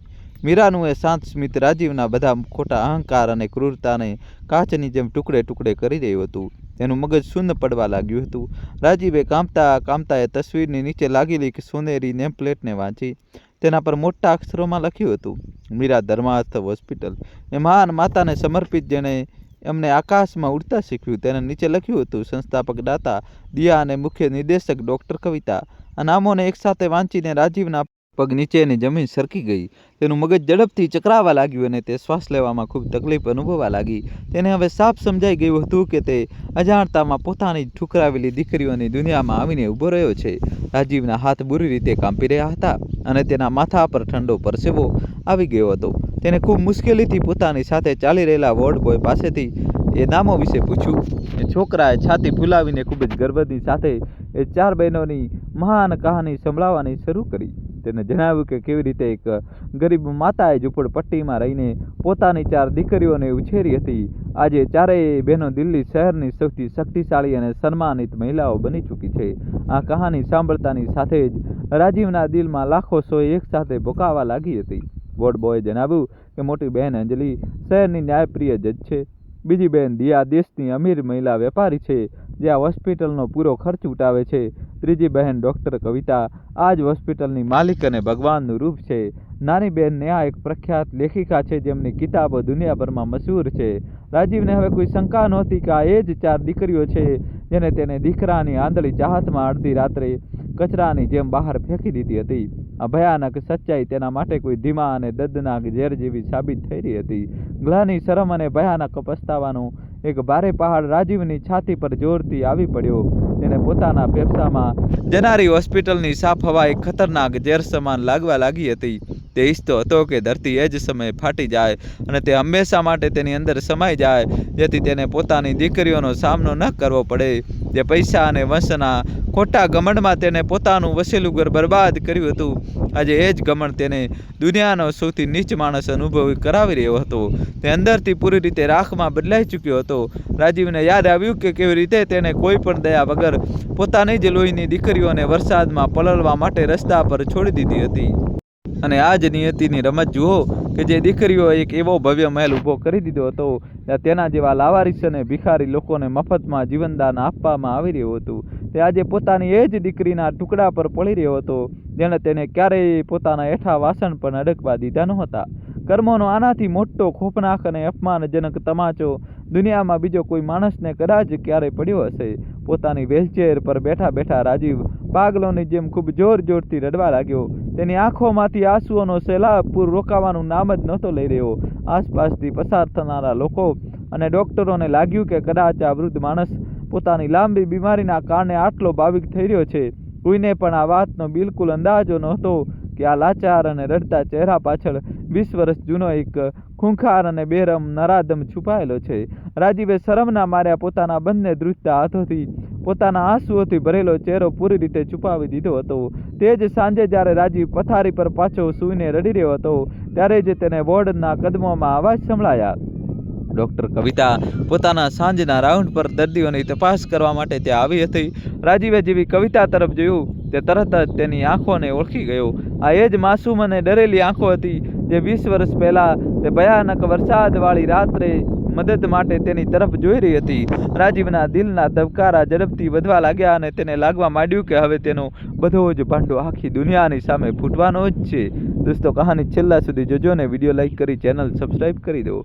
ડર અને ખોફના માર્યા રાજીવે તરત જ સફેદ ધાબળો પોતાના ચહેરાની ઉપર સુધી ખેંચી લીધો. તે કવિતાનો સામનો કરવાથી ખૂબ જ ડરી રહ્યો હતો. તેને લાગ્યું કે જો કવિતા તેને ઓળખી જશે તો તે તેને આ જ સમયે ધક્કા મારીને હોસ્પિટલની બહાર ગટરની અંદર ફેંકાવી દેશે.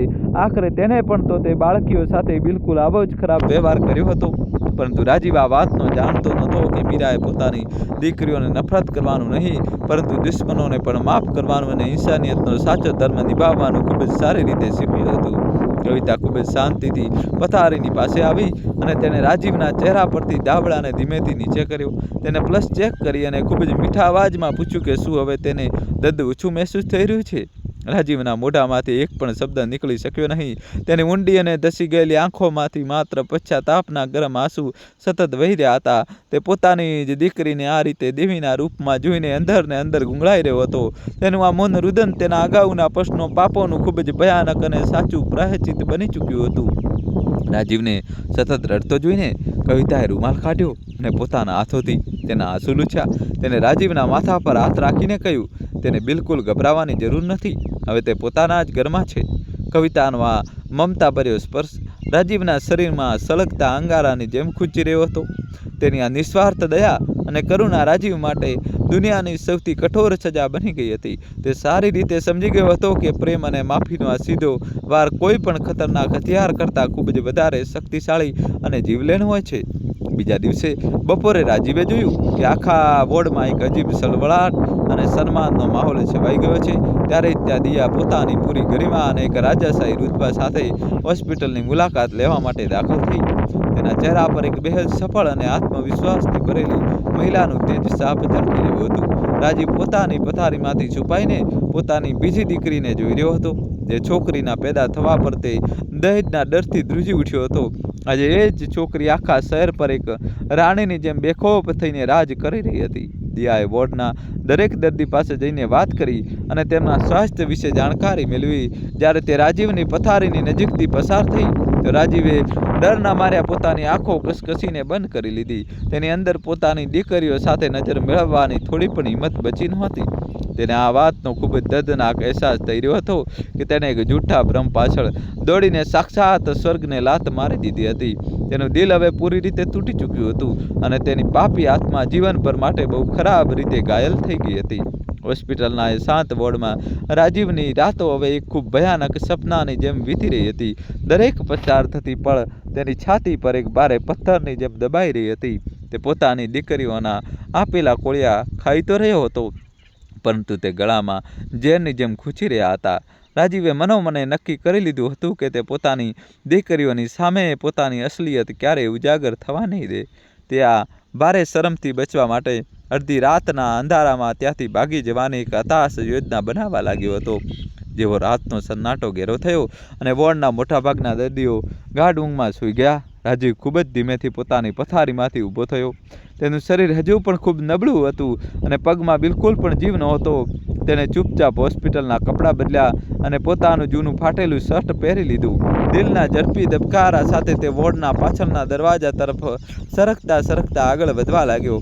તેને લાગી રહ્યું હતું કે જો તે આજે અહીંથી નહીં ભાગે તો કાલે સવારે તેની બચેલી ખૂચેલી ઇજ્જત હંમેશા માટે બધાની સામે માટીમાં મળી જશે. દોસ્તો, કહાની છેલ્લા સુધી જોજો અને વિડીયો લાઇક કરી ચેનલ સબસ્ક્રાઈબ કરી દો. હવે કહાનીમાં જબરજસ્ત ટ્વિસ્ટ આવશે. રાજીવ અંધારી અને લાંબી ગેલેરીમાં દિવાલોનો સહારો લેતા ખૂબ મુશ્કેલીથી પોતાના કદમ આગળ વધારી રહ્યો હતો. દરેક કદમ પર તેના શ્વાસ ખૂબ ઝડપથી ફૂલી રહ્યા હતા અને આંખોની સામે ફરીથી અંધારું છવાઈ રહ્યું હતું. અચાનક તેના પગની તાકાતે પૂરી રીતે તેનો સાથ છોડી દીધો અને તે ફ્લોર પર ખૂબ જોરથી પડી ગયો. પડવાનો તેજ અવાજ તે સન્નાટામાં ગુંજી ઉઠ્યો અને નજીકના રૂમમાં કામ કરી રહેલી એક નર્સ તરત જ દોડતી બહાર આવી ગઈ. રાજીવને ફ્લોર પર તડપતો જોઈને તેને જોરથી એલાર્મ વગાડી દીધું. એલાર્મનો તેજ અવાજ સાંભળીને ડ્યુટી પર હાજર ડૉક્ટર કવિતા અને તેમની પૂરી મેડિકલ ટીમ તરત જ ત્યાં દોડતી આવી ગઈ. કવિતાએ ફ્લોર પર પડેલા રાજીવને જોયો અને ઝડપથી તેની પાસે ઘૂંટણભેર બેસી ગઈ. રાજીવ ડરના માર્યા પોતાનો ચહેરો જમીનમાં છુપાવવાની પૂરી કોશિશ કરી રહ્યો હતો, જેથી કોઈ તેને ઓળખી ન શકે. પરંતુ કવિતાએ ખૂબ જ સાવધાનીથી તેના ચહેરાને ઉપર ઉઠાવ્યો, જેથી એ જોઈ શકાય કે તેની ઊંડી ઈજા તો નથી થઈ ને. અચાનક ગલિયારાની તેજ રોશની રાજીવના એ વૃદ્ધ અને કરચલીઓવાળા ચહેરા પર સીધી પડી. રાજીવની એ ખાસ બનાવટવાળી આંખો અને માથા પરનો એ જૂનો નિશાન જોઈને કવિતાના હાથ અચાનક પૂરી રીતે શૂન્ય પડી ગયા. તેના શરીરમાં એક ખૂબ જ ઝડપી વીજળી જેવો કરંટ દોડી ગયો અને દિલના ધબકારા જાણે એક પળ માટે રોકાઈ ગયા. તે આ ચહેરાને દુનિયાની કોઈ પણ ભીડમાં આસાનીથી ઓળખી શકતી હતી. આ એ જ માણસ હતો જેને તેને જન્મ આપ્યો હતો અને પછી એક અપસુકુનિયાળ રાત્રે કચરાના ડબ્બાની જેમ ઘરની બહાર ફેંકી દીધી હતી. કવિતાની આંખોમાં એકસાથે કેટલાય જૂના અને ખોફનાક દ્રશ્યો ફરવા લાગ્યા. કવિતાના મોઢામાંથી ખૂબ ધીમો અને ધ્રુજતો અવાજ નીકળ્યો, પિતાજી. આ શબ્દ સાંભળતા જ રાજીવ ધ્રુસકે રડવા લાગ્યો. તેને પોતાના બંને હાથ જોડી દીધા અને પોતાનું માથું કવિતાના પગમાં પૂરી રીતે ઝુકાવી દીધું. આસપાસ ઊભેલા નર્સ અને વોર્ડ બોય આ બધું અજીબ અને ભાવુક દ્રશ્ય જોઈને પૂરી રીતે સતબદ્ધ થઈ ગયા હતા. તેમને સમજાતું નહોતું કે તેમની મહાન ડૉક્ટર આ લાવારીસ અને ભિખારી જેવા માણસને જોઈને આટલી ખરાબ રીતે કેમ ધ્રુજી રહી છે. રાજીવના આંસુએ ફ્લોરને પૂરી રીતે ભૂનો કરી દીધો હતો. રાજીવની ચીસો હોસ્પિટલના એ શાંત ગલિયારામાં બહુ ડરામણી રીતે ગુંજી રહી હતી. તે વારંવાર કહી રહ્યો હતો કે તે એક બહુ મોટો પાપી માણસ છે, જેને ભગવાને તેના ભયાનક કર્મોની કઠોર સજા આપી છે. તેને રડતા કહ્યું કે તેને આ પવિત્ર હોસ્પિટલમાં રહેવાનો કોઈ અધિકાર નથી અને તેને ગટરમાં ફેંકી દેવામાં આવે. કવિતાએ આંસુઓને રોકવાની ખૂબ કોશિશ કરી, પરંતુ તેના ગાલ પર બાળપણના દર્દની એક ખારી નદી બે તહાસા વહેવા લાગી હતી, જેને તેને વર્ષો સુધી પોતાની છાતીમાં ખૂબ ઊંડાણથી છુપાવીને રાખી હતી. કવિતાએ તરત જ પોતાની મેડિકલ ટીમને ત્યાંથી જવાનો ઇશારો કર્યો અને પોતાના સુરક્ષા ગાર્ડને કોઈને પણ અંદર ના આવવા દેવાની સખત આદેશ આપ્યો. તેને પોતાના ધ્રુજતા હાથે પોતાની મોટી બહેન અંજલિ અને અન્ય બંને બહેનોને ફોન કર્યો. તેને ખૂબ જ રૂંધાયેલા અને ભારે અવાજમાં માત્ર એટલું જ કહ્યું કે તેઓ બધા તરત જ હોસ્પિટલ આવી જાય, કારણ એક બહુ મોટું તુફાન તેમની જિંદગીમાં પાછો ફરી આવ્યો છે. ફોન મૂકતા જ કવિતા ત્યાં જ ફ્લોર પર રાજીવની સામે બેસી ગઈ અને એ દર્દનાક ખામોશીમાં 20 વર્ષોનો ભારે કિસાબ દવા લાગ્યો. થોડી જ વાર પછી અંજલિ, દિયા, નેહા ખૂબ જ ગભરાયેલી હાલતમાં હોસ્પિટલના એ વિરાન ગલિયારામાં પહોંચી ગઈ. જ્યારે તેમણે ફ્લોર પર ઘૂંટણભેર બેઠેલા એ વૃદ્ધ, નબળા અને ભિખારી જેવા માણસને જોયો તો તેમના પગ નીચેની જમીન સરકી ગઈ. અંજલિ, જે અદાલતમાં અપરાધીઓને કડી સજા સંભળાવતી હતી, આજે પોતાના પિતાને આ દયનીય હાલતમાં જોઈને અંદર સુધી હચમચી ગઈ.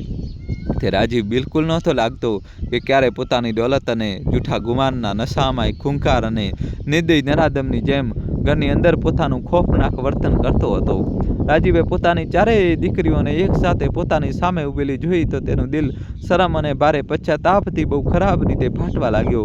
તેને સરકતા સરકતા આગળ વધીને અંજલિના પગ પકડી લીધા અને માથું ઘસીને બહુ જોરથી રડવા લાગી. તે ચીસ પાડીને કહી રહ્યો હતો કે તેણે એક જૂઠા વારસદારની ચાહતમાં પોતાના અસલી ભગવાનને લાત મારી દીધી હતી. રાજીવની આ ભયાનક દુર્દશા, તેનો આ દર્દનાક વિલાપ એ વાતનો સૌથી મોટો સબૂત હતો કે માણસના કર્મ કોઈ પણ અદાલત કરતાં વધારે ક્રૂર અને સચોટ ફેસલો ચોક્કસ સંભળાવે છે. દિયા, તેને પોતાની મહેનતથી એક બહુ મોટું સામ્રાજ્ય ઊભું કર્યું હતું. પોતાના પિતાની આ ભિખારીઓ જેવી હાલત જોઈને રડી પડી. તેને ક્યારેય નહોતું વિચાર્યું કે જે માણસે તેમની માને ખાવાના એક એક કોળિયા માટે તરસાવી હતી, તે આજે પોતે રોટલી માટે રસ્તાઓ પર ભીખ માંગતો પડશે. દિયાએ રાજીવના ખભા પર હાથ રાખ્યો અને તેને ફ્લોર પરથી ઉઠાવવાની કોશિશ કરી, પરંતુ રાજીવનું શરીર ગ્લાનિ અને શરમથી એટલું ભારે થઈ ચૂક્યું હતું કે તે તેમની સામે સીધો ઊભો થવાની બિલકુલ પણ હિંમત ભેગો કરી શકતો ન હતો. નેહા આજે એક પ્રખ્યાત લેખિકા હતી, જેને આ પૂરા દર્દને પોતાની કિતાબોમાં ઊંડાણથી લખ્યું હતું. આજે વાર્તાના સૌથી મોટા વિલનને પોતાની સામે તૂટતો જોઈ રહી હતી. તેને મહેસૂસ થયું કે અસલ જિંદગીની વાર્તાઓ કિતાબો કરતાં પણ ક્યાંય વધારે ખોફનાક અને ચોંકાવનારી હોય છે.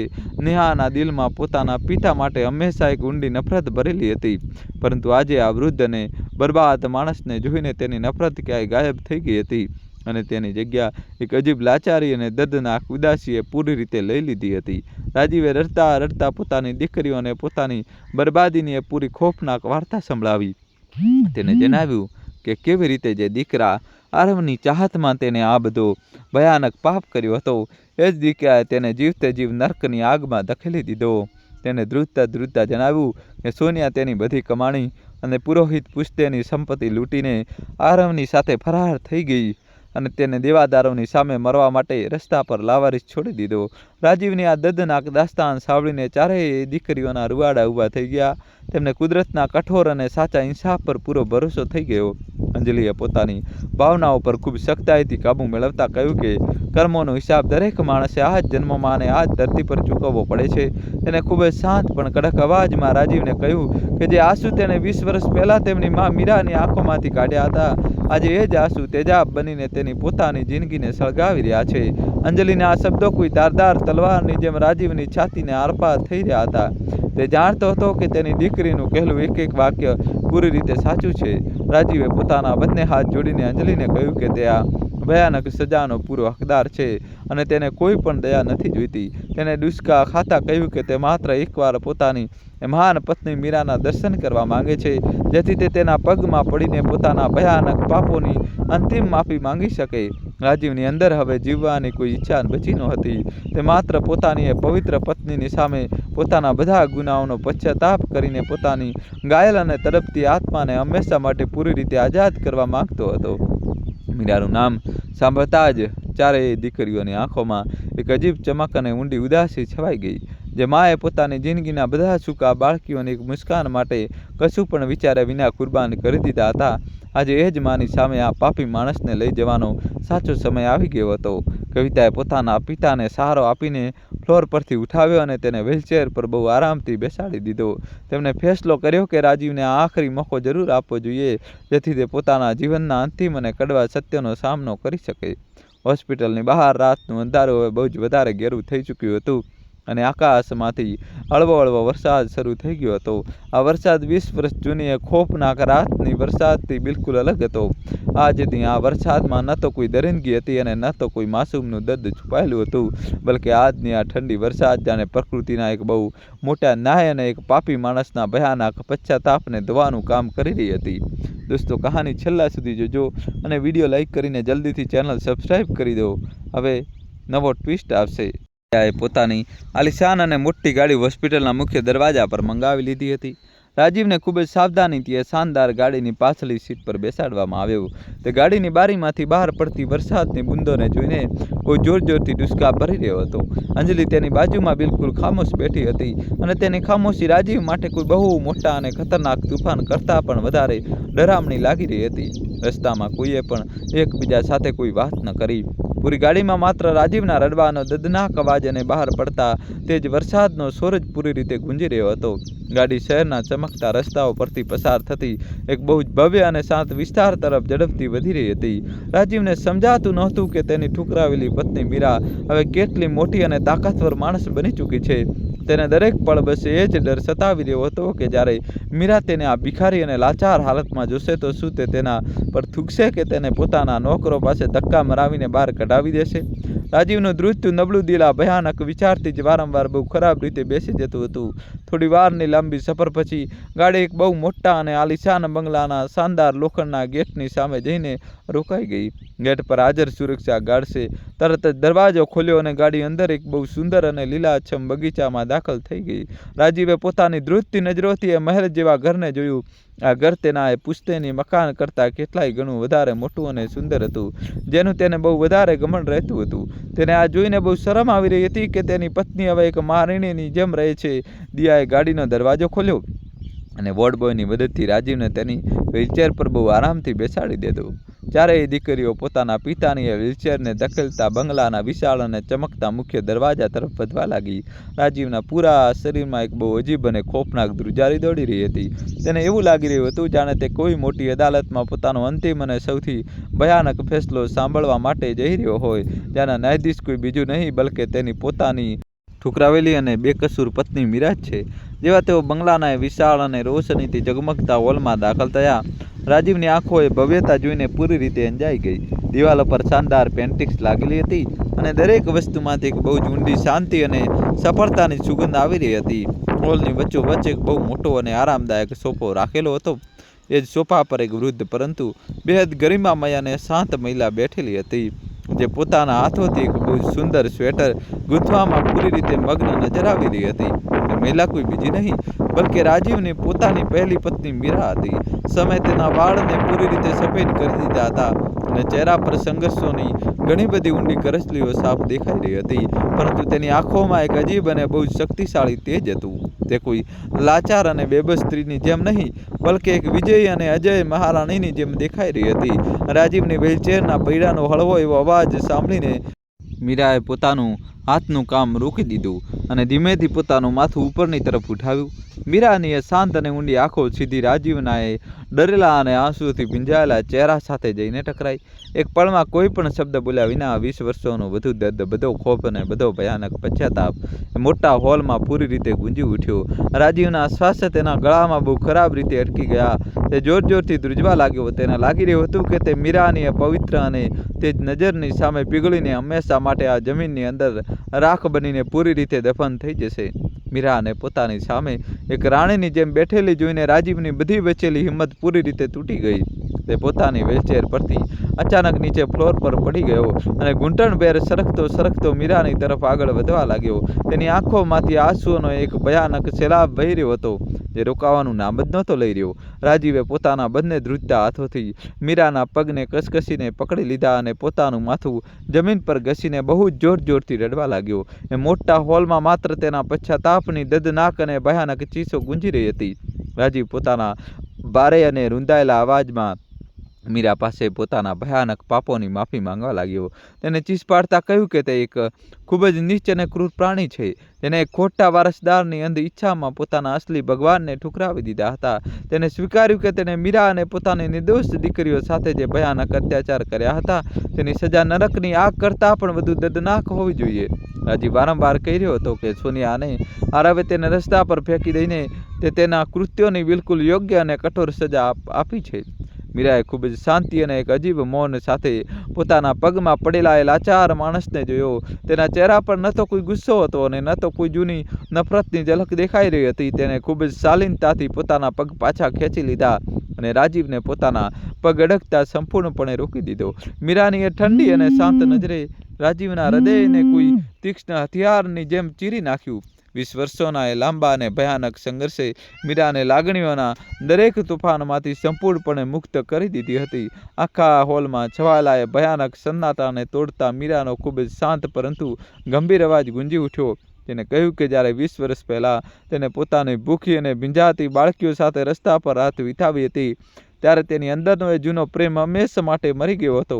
મીરાએ જણાવ્યું કે કેવી રીતે તેને પોતાની દીકરીઓને કચરાના ઢગલા અને ગંદી ઝૂંપડપટ્ટીઓ વચ્ચે પોતાના લવ પરસેવાથી સિંચીને આટલી મોટી અને કાબિલ બનાવી છે.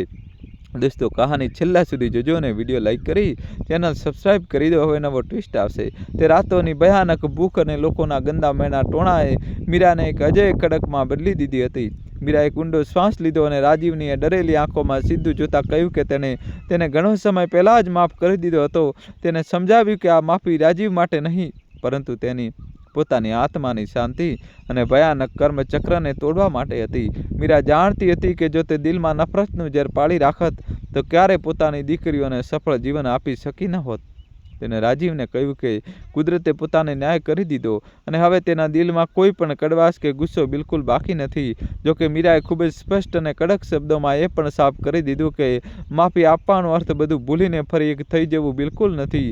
તેને રાજીવને કહ્યું કે તે હવે માત્ર એક અજાણ્યો માણસ છે અને આ ઘરમાં કે તેની જિંદગીમાં એક પતિના રૂપમાં તેના માટે કોઈ જગ્યા નથી.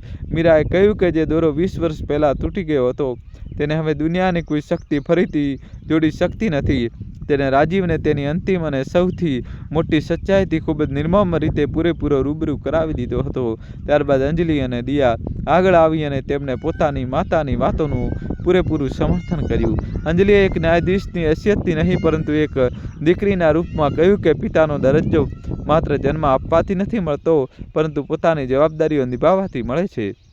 દિયાએ ખૂબ જ શાંત પરંતુ મજબૂત અવાજમાં જણાવ્યું કે તેમણે શહેરના સૌથી સારા અને મોંઘા વૃદ્ધાશ્રમમાં રાજીવના રહેવાની પૂરી વ્યવસ્થા કરી દીધી છે. ત્યાં તેને ખાવા પીવાની, રહેવાની અને ઉત્તમ ઇલાજની તમામ સુખ સુવિધાઓ વિના કોઈ પરેશાની આખી જિંદગી મળતી રહેશે. ત્રીજી દીકરી કવિતા અને સૌથી નાની નેહાએ પણ પોતાના પિતાને સ્પષ્ટપણે કહી દીધું કે તેઓ એક સંતાન હોવાના નાતે પોતાનો તમામ માનવીય ધર્મ પૂરી રીતે ઈમાનદારીથી નિભાવશે. તેઓ રાજીવની દરેક જરૂરિયાત અને બીમારીનો ખર્ચ ઉઠાવશે, જેથી તેને ફરી ક્યારેય રસ્તા પર ભીખ ન માંગવી પડે. પરંતુ તેમણે સાફ કહી દીધું કે તેઓ તેને ક્યારેય પણ પોતાના પિતાનું એ સન્માન અને પ્રેમ નહીં આપી શકે જેને તેને એ ખોફનાક રાત્રે હંમેશા માટે મારી નાખ્યો હતો. પૈસા અને ઇલાજની સુવિધા સિવાય તેની વચ્ચે હવે કોઈ પણ ભાવનાત્મક સંબંધ બિલકુલ બચશે નહીં. રાજીવને પોતાની દીકરીઓ અને પત્નીના ન્યાયપૂર્ણ પરંતુ કઠોર નિર્ણયને માથું નમાવીને સંપૂર્ણ રીતે સ્વીકારી કરી લીધો. તે જાણતો હતો કે તેના ઘૃણાસ્પદ કૃત્યો પછી તેને જે આ સુવિધા મળી રહી છે તે તેની અસલ ઓકાત કરતાં ક્યાંય વધુ મહાન છે. તેને ઊંડો અહેસાસ થઈ ચૂક્યો હતો કે એક સ્ત્રીનું દિલ જ્યારે તૂટે છે ત્યારે તે પથ્થર બની જાય છે, પરંતુ તેની ઇન્સાનિયત ક્યારેય નથી મરતી. રાજીવે આખરી વાર હાથ જોડીને પોતાની એ મહાન પત્ની અને ચારેય દીકરીઓને ખૂબ ઊંડા સન્માન સાથે પ્રણામ કર્યા અને પોતાના આંસુઓને હંમેશા માટે પી લીધા. થોડી જ વારમાં વૃદ્ધાશ્રમથી એક એમ્બ્યુલન્સ અને કેટલાક કર્મચારીઓ રાજીવને ત્યાંથી પૂરા સન્માન સાથે લઈ જવા માટે પહોંચી ગયા. જ્યારે રાજીવને સ્ટ્રેચર પર સુવડાવીને ઘરની બહાર લઈ જવામાં આવી રહ્યો હતો ત્યારે તેને ફરીને એકવાર ફરીએ ઝગમગતા હોલ તરફ જોયું. તેની આંખોમાં એક અજીબ શાંતિ અને એક ખૂબ જ ભયાનક ખાલીપો સાફ દેખાઈ રહ્યો હતો.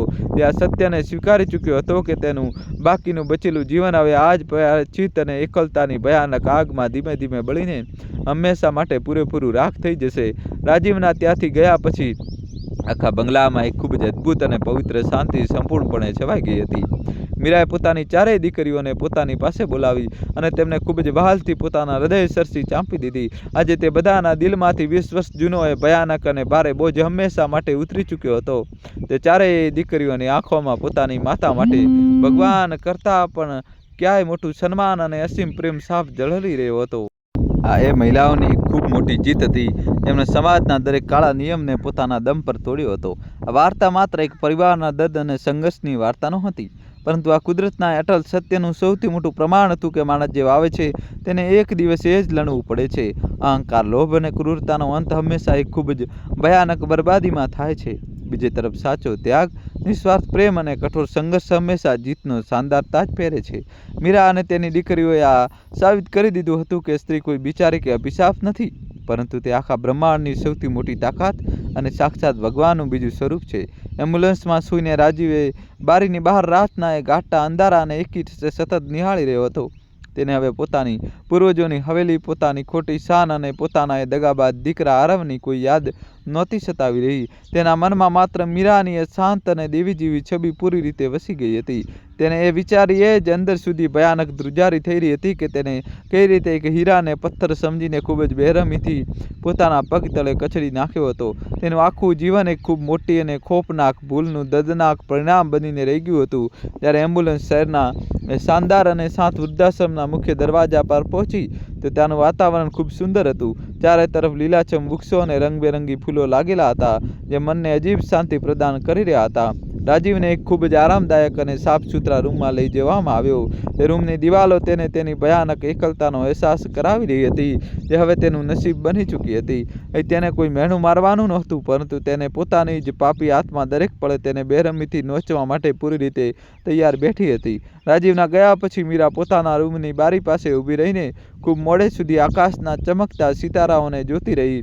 આજે તેની આંખોમાં કોઈ આંસુ નહોતું, પરંતુ એક ખૂબ જ ઊંડી અને સંતોષ આપનારી મુસ્કાન હતી. તેને પોતાના ભૂતકાળના એક ખોફનાક ભૂતનો આજે પૂરી રીતે અને હંમેશા માટે અંત કરી દીધો હતો. મીરાને એવું લાગી રહ્યું હતું જાણે તેના માથા પરથી ખૂબ મોટો પહાડ નીચે ઉતરી ગયો હોય. તેને પોતાની દીકરીઓને કપરા સમયમાં એ કાંટાના માર્ગ પર કરાવીને એવા મુકામ પર પહોંચાડી દીધી હતી જ્યાંથી હવે તેમને કોઈ નીચે નહોતું પાડી શકતું. અંજલિ અને દિયાએ પોતાની માતાના રૂમમાં આવીને તેમને ખૂબ જ હૂંફાળી અને પ્રેમભરી ચપ્પી આપી. અંજલિએ હસતા હસતા કહ્યું કે આજે અદાલતની બહાર તેમણે જિંદગીનો સૌથી મોટો અને સાચો ન્યાય પોતાની જ આંખોથી જોયો છે. દિયાએ પોતાની માતાના સફેદ વાળને પંપાળતા કહ્યું કે મીરાનો આ નિસ્વાર્થ નિર્ણય તેમના માટે કોઈ મહાન મંદિરના દર્શન કરવા સમાન છે. તે બંને બહેનોના દિલમાં પોતાની માતાની એક ક્ષમતાશીલતાને જોઈને એક નવી અને ખૂબ જ શક્તિશાળી પ્રેરણા સંપૂર્ણપણે અને હંમેશા માટે જન્મ લઈ રહી હતી.